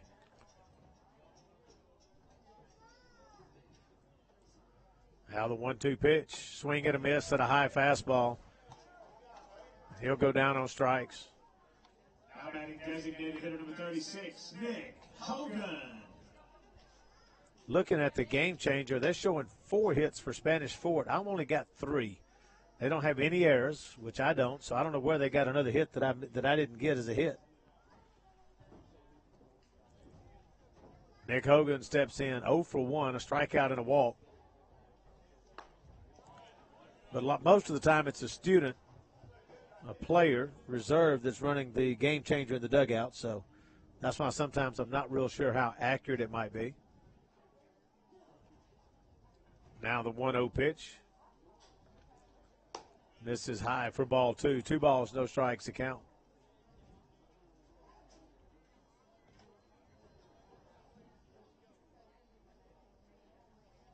Now the 2-0 delivery. Chopper at third base takes it on the Sunday hop. Long throw across the diamond in plenty of time. If you're a third baseman, that's the one you really like. That's not necessarily the hot shot that's hit at third base, but a nice big Sunday hop, as you called it, and then the long throw right on target to first base. Now Justin Johnson 0 for 0 today. He scored twice, but he's hit by a pitch in the third inning. He walked in the first inning. But he hasn't done anything to help or hurt his batting average today. It's as though he hasn't been here at the plate. And he was hit right in between the 22 on the back of his jersey the last time. Now the first pitch to him inside. He swings and misses. Strike 1. And go back to that play at third base is something else too. He took his time. He caught the high hop. He stopped. He took a step and then made just a straight across throw. That pitch misses for a ball. But that's something you want to be aware of your batter. If you got a leadoff hitter, a center fielder, or outfielder that's got a lot of speed, you know you got to take some time. You got to get that throw off in a hurry, But you look and you say, well, I got a big guy that's not maybe the fastest on the team. I don't have to rush that throw. I got plenty of time to take it and make just a strong throw. And the thing is, if it is a fast runner, if Nick Hogan would have been, the really fast runner, probably would have been playing up a little bit closer toward that bag. And maybe if that ball is hit, it bounces over the top of his head. But he's perfectly positioned, and he gets rewarded for it. 2 balls, 2 strikes as Justin fouls that one off. That's something very unusual. Jay, we got an umpire walking through the stands in his uniform pregame. That is a little unusual. Usually 2-2 pitch. Those guys don't want to be called out. Soft blooper in the left center field is going to fall in for a base hit. Didn't hit it very well. Hit off the handle, it looked like, well in on the hands. But it got just enough of it to hit it over the shortstop, shy of the center fielder for a 2-out single for Justin Johnson. And the center fielder and left fielder both playing a little bit deep. And the turf we've already talked about early in the game, not easy to run out there. It's so wet. It got over the shortstop's head and dropped down for the base hit with 2 outs. Garner's walked twice, scored once, or his courtesy runner scored once. But he's drawn 2 walks at the plate. First pitch hits him in the middle of you said between the 2 and the 2 for Justin? That's a 2 and a 0. That was between the 2 and the 0. He'll take his base, and Jared Jasper will come in to run for him. But it's impressive. He did not rub it. That's what you don't want to do. He felt it, but he did not rub it. Jared Jasper. Now batting first base number 5, Chris Hart. Now with 2 outs, 2 on, Chris Hart comes to the plate. He delivered a great single his last at bat to load the bases. He'll step to the plate with 2 outs and 2 on as the Cougars try to extend a 5-run lead here at the bottom of the 4th.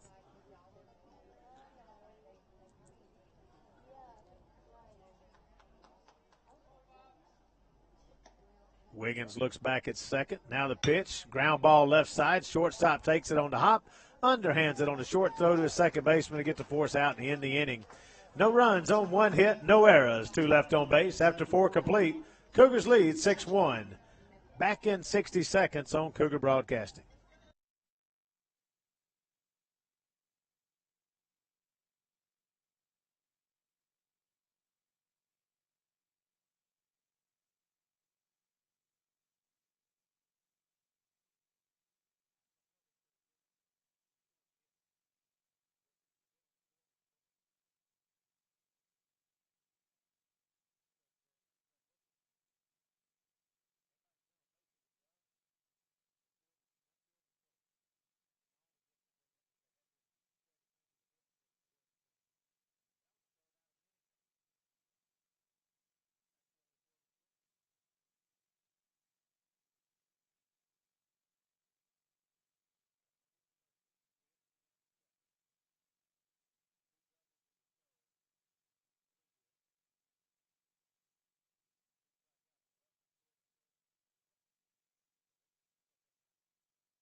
Welcome back to Northwest Rankin High School Baseball on Cougar Broadcasting.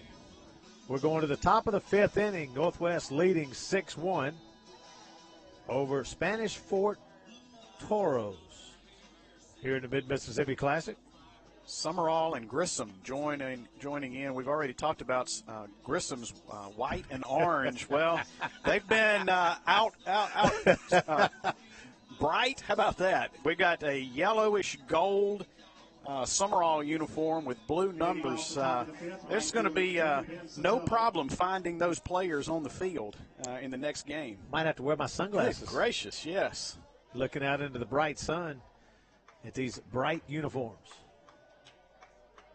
Ben Sotelo struck out and walked as he takes the first pitch from Connor Steck. Upstairs and outside. 1 ball, no strikes to count. 1 run, 3 hits for the Toros. 6 runs, 5 hits for the Cougars. Outside ball 2 from Connor Steck. Cougars have stranded 7 runners. Toros have stranded 5. And I can already see what Coach McClaskey will be disappointed offensively in the game. 2 for 11 with runners in scoring position for the Cougars. That one's in for a called strike. You want to at least be close to 50% with those runners in scoring position and getting a hit. That's the only way you drive in runs. 2-1 pitch. Line drive out of the reach of the shortstop into center field for a base hit. Good job of hitting by the leadoff hitter, Ben Sotelo. And that's why you didn't want that leadoff hitter to come to the plate with runners on base at the end of the last inning. He wanted to get that number 9 hitter and leave him and finish that inning off. They did that, and here's that leadoff hitter getting a line drive right back up the middle and starting the inning off big for Spanish Fort. Bird walked in the first inning, doubled in the third inning.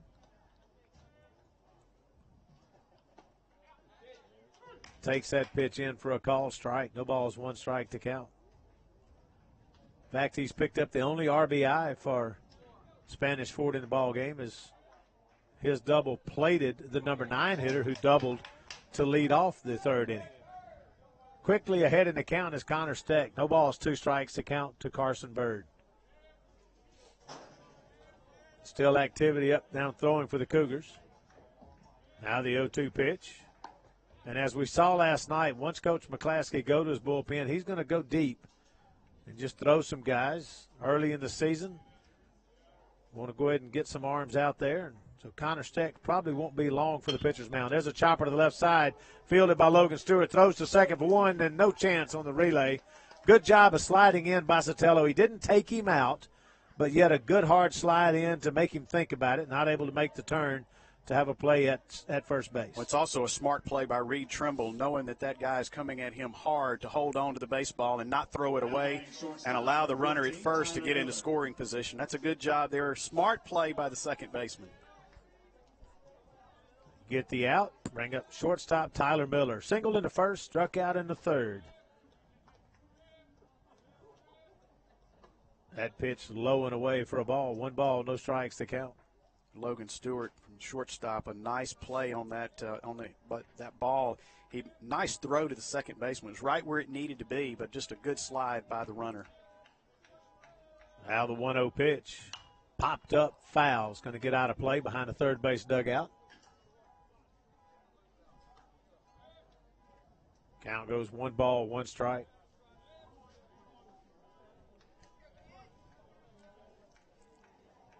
Now Steck, the left-hander, looks over at first. Popped up softly into shallow center field. Backing up for it is Logan Stewart, makes the play. Great job by Logan Stewart to play that one and get back and make the catch. Got that one in on his hands, and he just popped it up to shortstop. That's a big second out. Runner still at first base. Now batting first baseman number 21, Vaughn Siegler. One thing I was noticing, Bird at first base, they're not covering the bag. The first baseman's just literally playing right behind him, holding him on. See if they do that again as he takes his lead. Yeah, Chris Hart's just playing his position, allowing Bird to take the lead. They're not really worried about what he's going to do. Probably has a lot to do with it being a left-handed hitter. They want to give him a little bit more opportunity, space to play with in case that lefty pulls it down the line. Connor Steck, first pitch in for a called strike. That one's hit into the air, center field.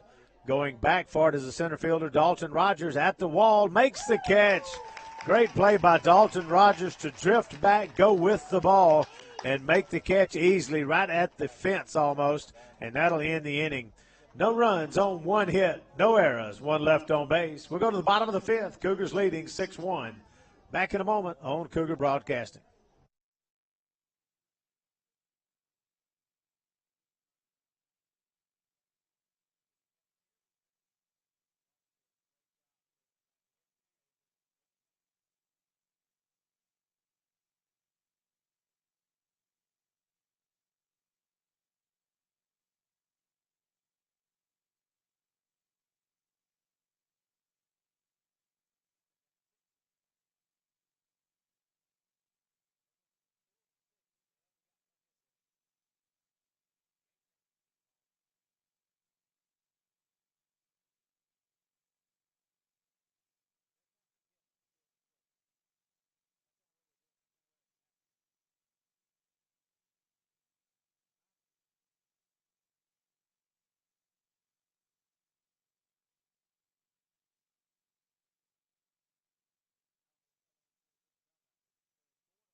Welcome back to Northwest Rankin High School Baseball here on Cougar Broadcasting.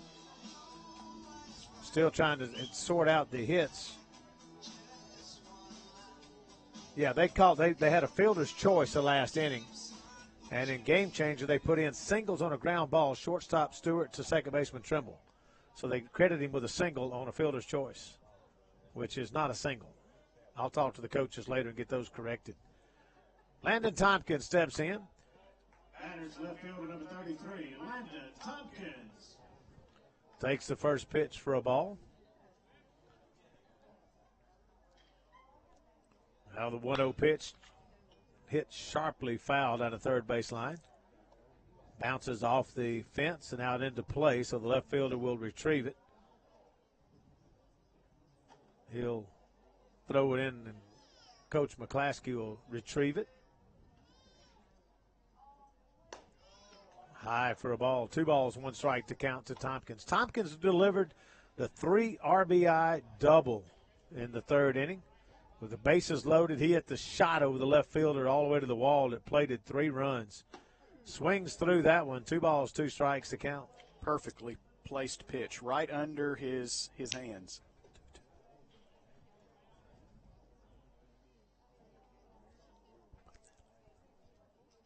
Now the 2-2 delivery. Another one well hit down the left field line. That ball is gone. Landon Tompkins takes one over top of the little deck the students have built out in left field, and he drives a leadoff homer here in the bottom of the 5th inning. That's way, way out of here. Right over the 1984 and 1985 sign. And there are several folks out there going to get that one. That was an absolute bullet right over left field.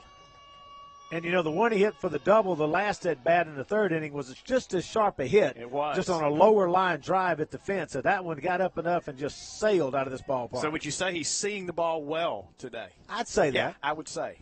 Now batting second baseman number 7, Reed Trimble. Great job of hitting by Landon Tompkins. Cougars now lead 7-1. That pitch misses down for a ball. 1 ball, no strikes to count.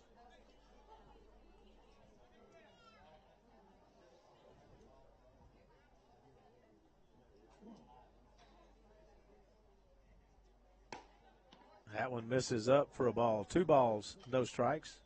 I am looking at our scoreboard, and they should be 4 hits for the visitors. They've only got 3 up on our scoreboard for visitor hits. We'll try to get those corrected. 1 run, 4 hits for the Toros. 7 runs, 6 hits for the Cougars.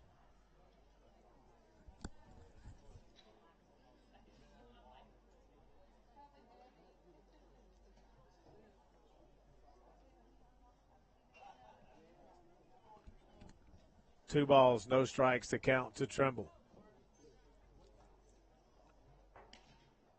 Popped up, straight up behind home plate. Catcher turns around, throws his mask, and can't make the play. Good effort. And I'm going to tell you, that ball is spinning so much when it gets up in the air. The best thing for a catcher on real high ones is to get away from it and then come back under it, and he just couldn't do it.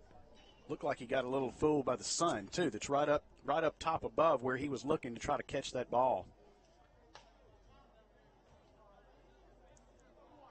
That's just a tough play. It is such a tough play. Makes me thankful I was not a catcher.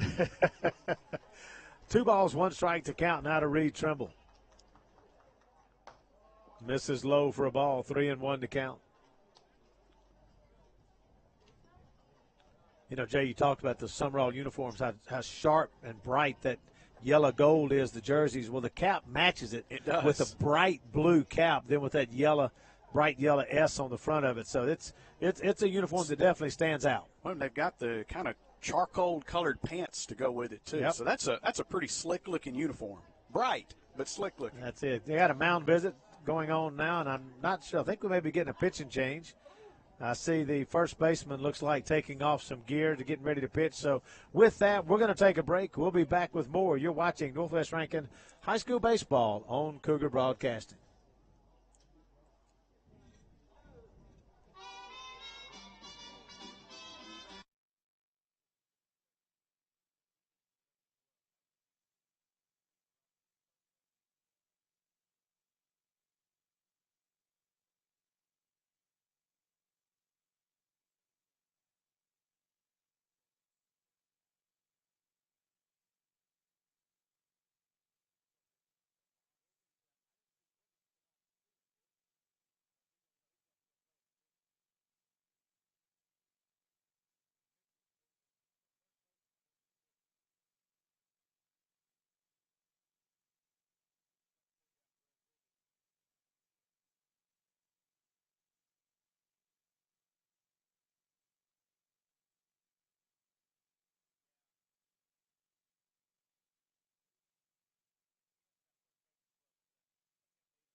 Welcome back to Northwest Rankin High School Baseball on Cougar Broadcasting. Now pitching for Spanish Fort. First baseman number 21, Von Siebert, moved to pitch. Brody Wiggins moving to first base. Now batting for the Cougars, still second baseman number 7, Reed Trimble, with a 3-1 count. So Reed Trimble steps into the batter's box now with a new pitcher. And Connor Steck came in, he inherited a 2-0 count. Von Siebert's inheriting a 3-1 count as he steps onto the pitcher's mound. And the first pitch, swing and a miss. With only one strike, unless it had just been grooved down the middle, I think I'd have been taken if I were Reed. Make him throw me a strike. But he swung at it. Might have been low out of the zone, but now it counts full. 3 balls, 2 strikes. And he swings through that one, gets a piece of it, but the catcher catches it. That's strike 3. So Siebert comes in, does a great job with a 3-1 count, and strikes out Reed Trimble. Now batting shortstop, number 4, Logan Stewart. Our lineup says that Von Siebert is a junior. He's 6'4", 215 pounds. He has an imposing presence He looking does. at the mound. That pitch to Stewart up a little bit for a ball, 1-0 the count. He is a big boy. I didn't look at any of his pitch speeds, but we'll see what he's throwing. That nicked Stewart on the way by at 83 miles an hour, and he'll take his base after being hit by a pitch. Didn't hit him like between the 2 and the 0 or the 2 and the 2, but it nicked him. You could hear the tick when it went by and hit the jersey. Dalton Rogers. Now Dalton Rogers will step in. Walked in the first inning and scored, or his courtesy runner did. Struck out and lined out his next trip, so he's 0 for 2. There's a ground ball. A great play by the shortstop. Touches second, throws to first with a 6-3 double play, ends the inning. 1 run on 1 hit. No errors. Nobody left on base. We'll go to the 6th inning. Cougars leading 7-1. Back in a moment on Cougar Broadcasting.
Welcome back to Northwest Rankin High School Baseball here on Cougar Broadcasting.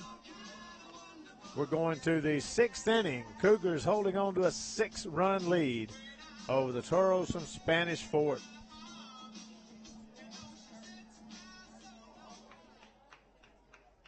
Leading off the top of the 6th, third baseman number 25, Sam Hoover. It'll be 5, 6, 7 in the order for Connor Steck against the Toros. That's Sam Hoover, third baseman, leading off, followed by Jackson Rogers and Bailey Knotts. First pitch misses just high for a ball. 1 ball, no strikes to count. You know, we as broadcasters report on most everything we see, and I just see the coolest sun visor made that I've seen in quite a while. Over to my left, looks like a lady went and bought a hamburger and turned the aluminum foil into a sun visor. Holy cow. I see it. Yeah, that's impressive. That pitch in for a call strike. Wow. And our camera is not in a place where we could spin that camera and let everybody see that, but that may be the coolest visor I've seen in years. And I think you called it. That's exactly what that is. The hamburger wrapper is now a sun visor. That's it. Shading her eyes. Ingenuity. Yes, it is. I love it. 3 balls, 1 strike to count. Back to baseball. Sorry about that. In for a called strike on the outside corner. I just saw it and had to talk about it. It's what we do. It's pretty cool. It's what we do. Now the 3-2 pitch. Line drive into center field. Dalton Rogers going back on the run, leaps up, can't make the catch. Goes off his glove to the wall, quickly coming in as the runner heads for second, and he's in safe for a double on a hard hit line drive to center field.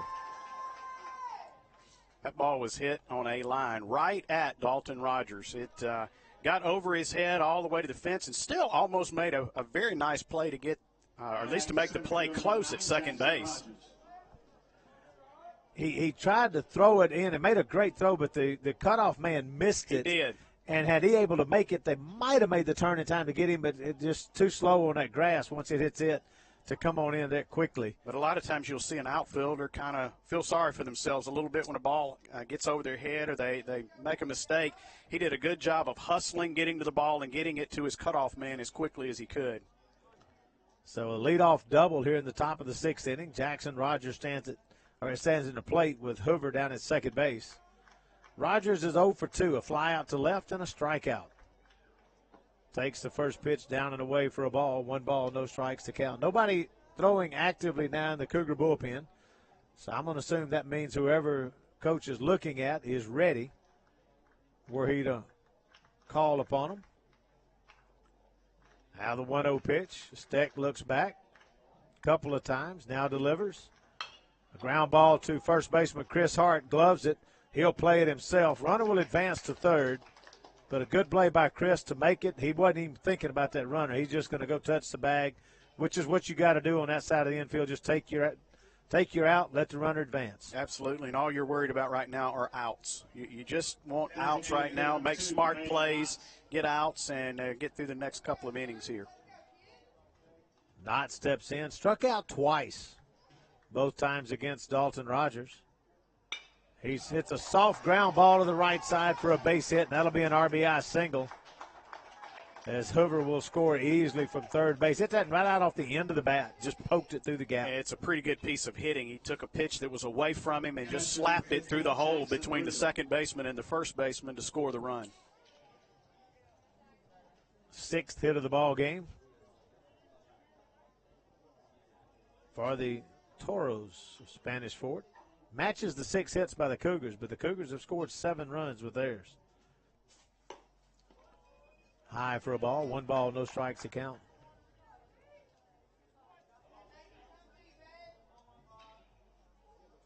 Now the 1-0 pitch. Catches the outside corner for a called strike.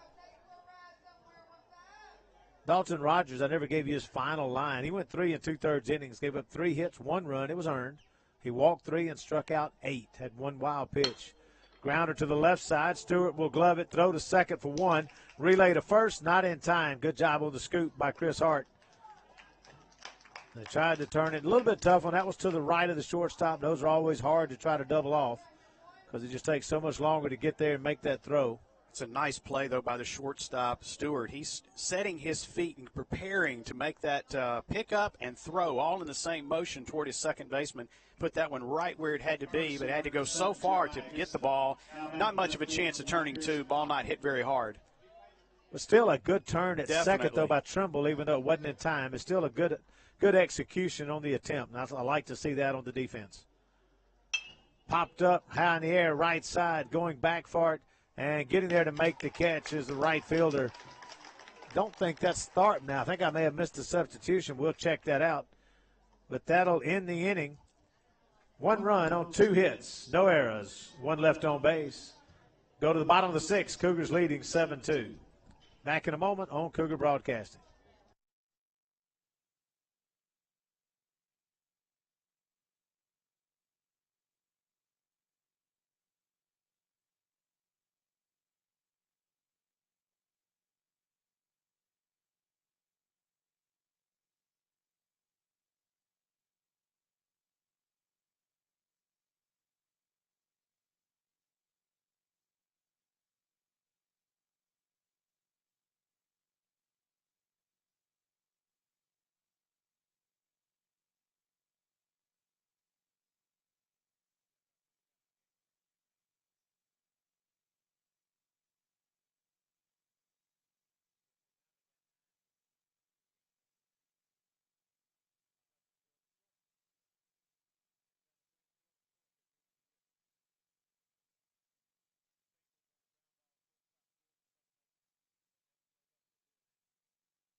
Welcome back to Northwest Rankin High School Baseball on Cougar Broadcasting.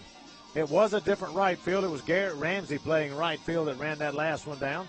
And Garrett will now lead off for the Cougars here in the bottom of the sixth inning as he came on in relief in place of Harrison Thorpe. Now batting for the Cougars, right fielder, number 2, Garrett Ramsey. So Ramsey steps in for the first time tonight, this afternoon. He came in defensively in right field, made that play. Now he's rewarded with leading off in the bottom of the sixth of a 7-2 ball game. First pitch, check swing, went off the bat, fouled it right over towards the Cougar dugout. No balls, 1 strike to count. That was one of those oops. He's trying to check his swing and get out of the way at the same time. Definitely trying to get out of the way. That's on the inner half of the plate, and he was kind of stepping toward that pitch. Almost got him, but he fouled it off. Now the 0-1 pitch, swings through that one. No balls, 2 strikes to count.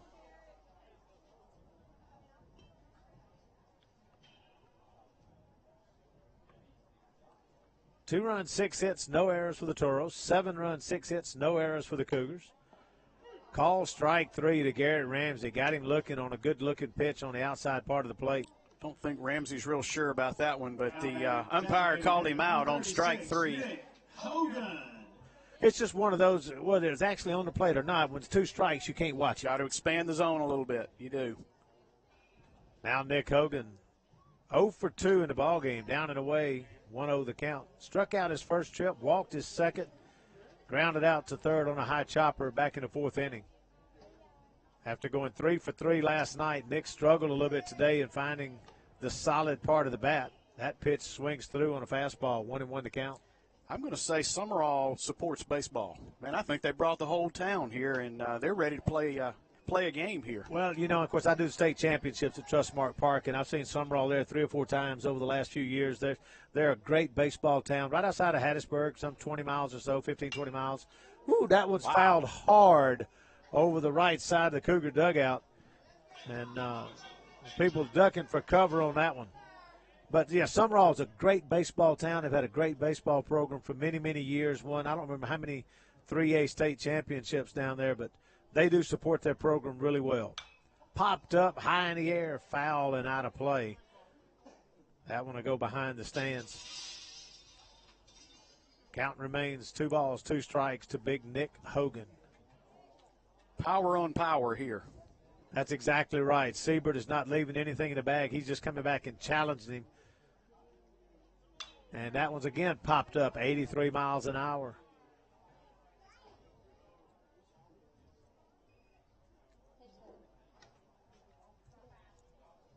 Cougars had a tough one on Thursday night as they went down 8-0 to Northridge in the first game of the Mid-Mississippi Classic. Since then, the bats have looked really good.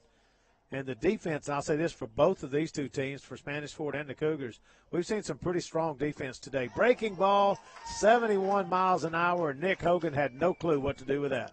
Kind of figured after 4 or 5 straight fastballs, he was going to have to change speeds on him to get him out, and he did. A nice sweeping curveball that fooled Nick Hogan.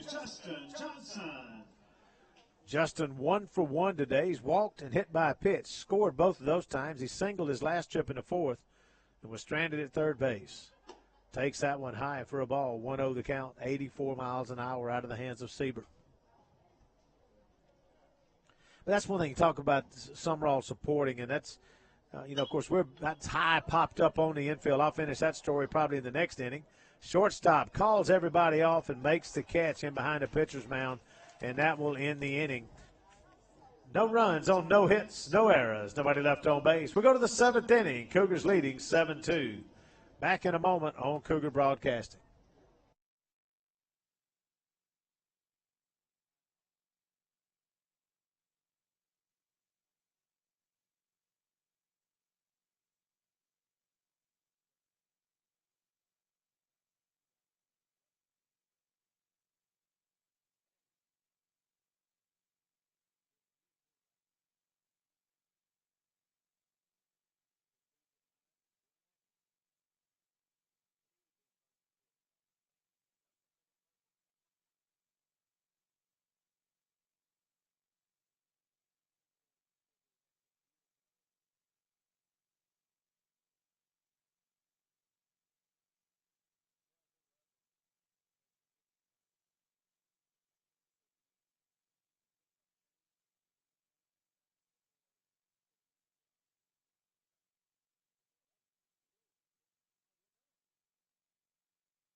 Welcome back to Northwest Rankin High School Baseball on Cougar Broadcasting. 3 outs away from claiming the second victory of the weekend in the Mid-Mississippi Classic, going 2 for 3 on the weekend. And Connor Steck will toe the rubber as he'll face top of the order for the Toros of Spanish Fort as he tries to get the final 3 outs and end this ball game for the Cougars and let them claim this 7-2 victory. A couple of lefties so far have done their job. Rogers started it, Steck trying to finish it. Leading off the top of the 7th for the Toros, right fielder number 20, Ben Sotelo. Sotelo singled his last at bat, leading off the 5th inning. He was the second batter that Steck faced. He actually came in for a couple of pitches. I think he inherited a 2-0 count when he entered the ball game. Don't forget to finish your story. Which story was you were about to say something about Summerall. And I was, that's right. 1-0 pitch, a slow roller to the right side. Steck comes off the rubber. Great play. Connor Steck jumps off the mound, heads over, picks it up, and scoops it. And that's one of the things, Jay, and I know you were a pitcher, and I give pitchers a hard time, but that's really good when they're coached well and will do that to make that play, anything going to the right side off that pitcher's mound. And he didn't get in a hurry. That was the key. He made a beeline to the ball, realized he had plenty of time, made the good throw, and gets the first out of the inning. Carson Bird now steps in. 1 out, top of the 7th inning. Carson 1 for 2, a walk, a double, and a fielder's choice.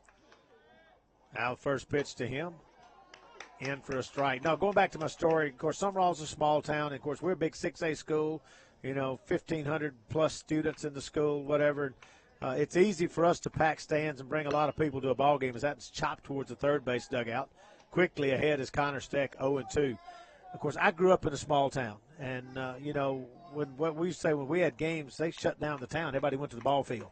And that's kind of what they do in these small towns around Mississippi. You won't see better support for a program in a school than you'll see for most of these small towns around the state, whether it's football, basketball, baseball. As I'm announcing state championships for basketball at the Coliseum, I had 1A games the other day. And you're looking at the stands in the Coliseum, and you're saying the population of that town's not that big. Right. But they're here, and they support their schools and their programs. And it's so good for the kids that they have that kind of support and know that, man, it matters. When I go out on the baseball field, our town's going to pretty much shut down. Everybody's coming to be a part of it. And that's what I love to see that happen, and they do a great job of that in these small towns, and Summerall being no exception to that. 3-2 pitch, well hit left field, but there to make the play. Good job. Getting a good jump on that one was Tompkins as he had moved over from center field. I thought well hit. As it turned out, it hit more off the end of the bat than I thought and was dying fast, and Tompkins made a good play on it. Kind of a sinking line drive, hit with a lot of top spin on it. Tompkins placed perfectly, comes in several steps and picks it. So now Tyler Miller represents the last chance for the Toros, and he swings and misses at a pitch down in the zone. No balls, 1 strike to count. Connor Steck has done an outstanding job since he came into the ballgame in relief of Dalton Rogers. As you mentioned, 2 lefties doing the job tonight. All-speed pitch, and Miller way out in front of it. First pitch, a 75-mile-an-hour fastball, spins a 68-mile-an-hour curveball. Batter completely confused. Now the 0-2 delivery comes right at him, and he hits it high and deep right side, but it's hooking foul up into the pine trees above the right field deck. Miller says, I wish I'd waited just a little bit longer to swing at that one because he poked that one. The tree actually threw it back out into the field. I guess playing golf, the squirrel helped him out to get back into the playing field. That one's popped up, straight up. Case looking for it and makes the catch in foul ground. Great job by Case to get there and make the catch and record the third and final out. And the Cougars will claim the victory. That'll end the ball game. That'll be your final. Toros 2 runs, 6 hits, no errors. Cougars 7 runs, 6 hits, and no errors. We'll take a break. We'll be back with the wrap-up in just a moment on Cougar Broadcasting.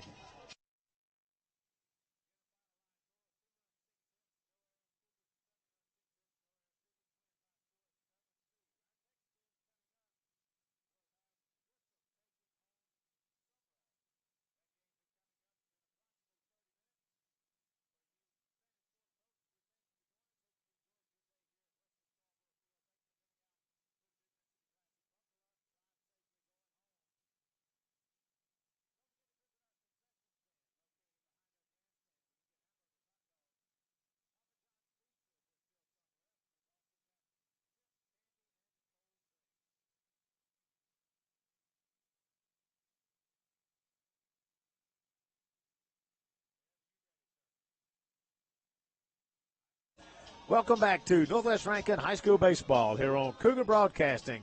And the game has ended. The Cougars have won the game by a score of 7-2 over the Toros from Spanish Fort. Dalton Rogers will take the win. Connor Steck, since he went 3 innings, will get the save. The loss will go to the starting pitcher, which was Jacob Davis. And so Connor Steck will earn the save. Normally a 5-run game, you don't get a save, but if you pitch 3 innings, you get the save. So Connor Steck takes the save. Outstanding performance by both pitchers. Dalton Rogers, 3 2/3, 3 hits, 1 run. It was earned. He walked 3 and struck out 8. Connor Steck comes on relief, goes 3 1/3, 3 hits, 1 run. It was earned. And just a great, outstanding performance by Connor Steck. And a great job of the pitching and the defense for the Cougars all the way around, Jay. Definitely, and 2 straight games where they got out of the blocks fast. The pitchers did their job, and they pick up 5 runs in the first inning last night, 3 innings this afternoon, or 3 runs this afternoon. So you like that, the way the offense is beginning to string some hits together. Several of these guys hit some balls right on the button. So you like what's happening the last 2 games after being shut out 8-0 on Thursday evening. Cougars did pick up 6 hits in the ball. 6 hits in the ball game. Logan Stewart went 1 for 3 in the game. Thorpe went 1 for 3. Johnson went 1 for 2. Chris Hart went 1 for 3. Landon Tompkins, the hero of the game, 2 for 2, 5 RBI and a run scored. And he had the home run over the left field. Had the double, the bases clearing double that plated 3 runs in the third, and then he had the solo shot in the 5th on just a towering home run that over the deck down the left field line. So good job at the plate today. Landon Tompkins, if I pick a player of the game, would be him. Great job today. The great game for the Cougars, and again, a great win. That's what you want to look for anytime you play these teams from Alabama coming over here. And Spanish Fort's a team with a lot of history, a really good ball club, and the Cougars did a good job with them. Cougars will go on the road Tuesday night as they'll travel to Madison Central as they begin region play early in the season. Then they'll host Madison Central back here Friday night. We will broadcast Tuesday night for softball as the Lady Cougars will host the Lady Mustangs of Murrah in a doubleheader Tuesday night. Make sure and join us for that on our next broadcast for Cougar Broadcasting. And then Friday night we will broadcast the game against Madison Central right here at Wesley Scarborough Field. And, Jay, I see the mower coming out on the field. Looks like they might be trying to run the mower a little bit real quick right now. I'm guessing on the infield. We'll see where they head with it. Got about a half hour before the next game. But that's going to end our broadcast. We thank you for joining us. Once again, your final. Northwest Rankin defeats Spanish Fort by a score of 7-2. Jay, any last comments?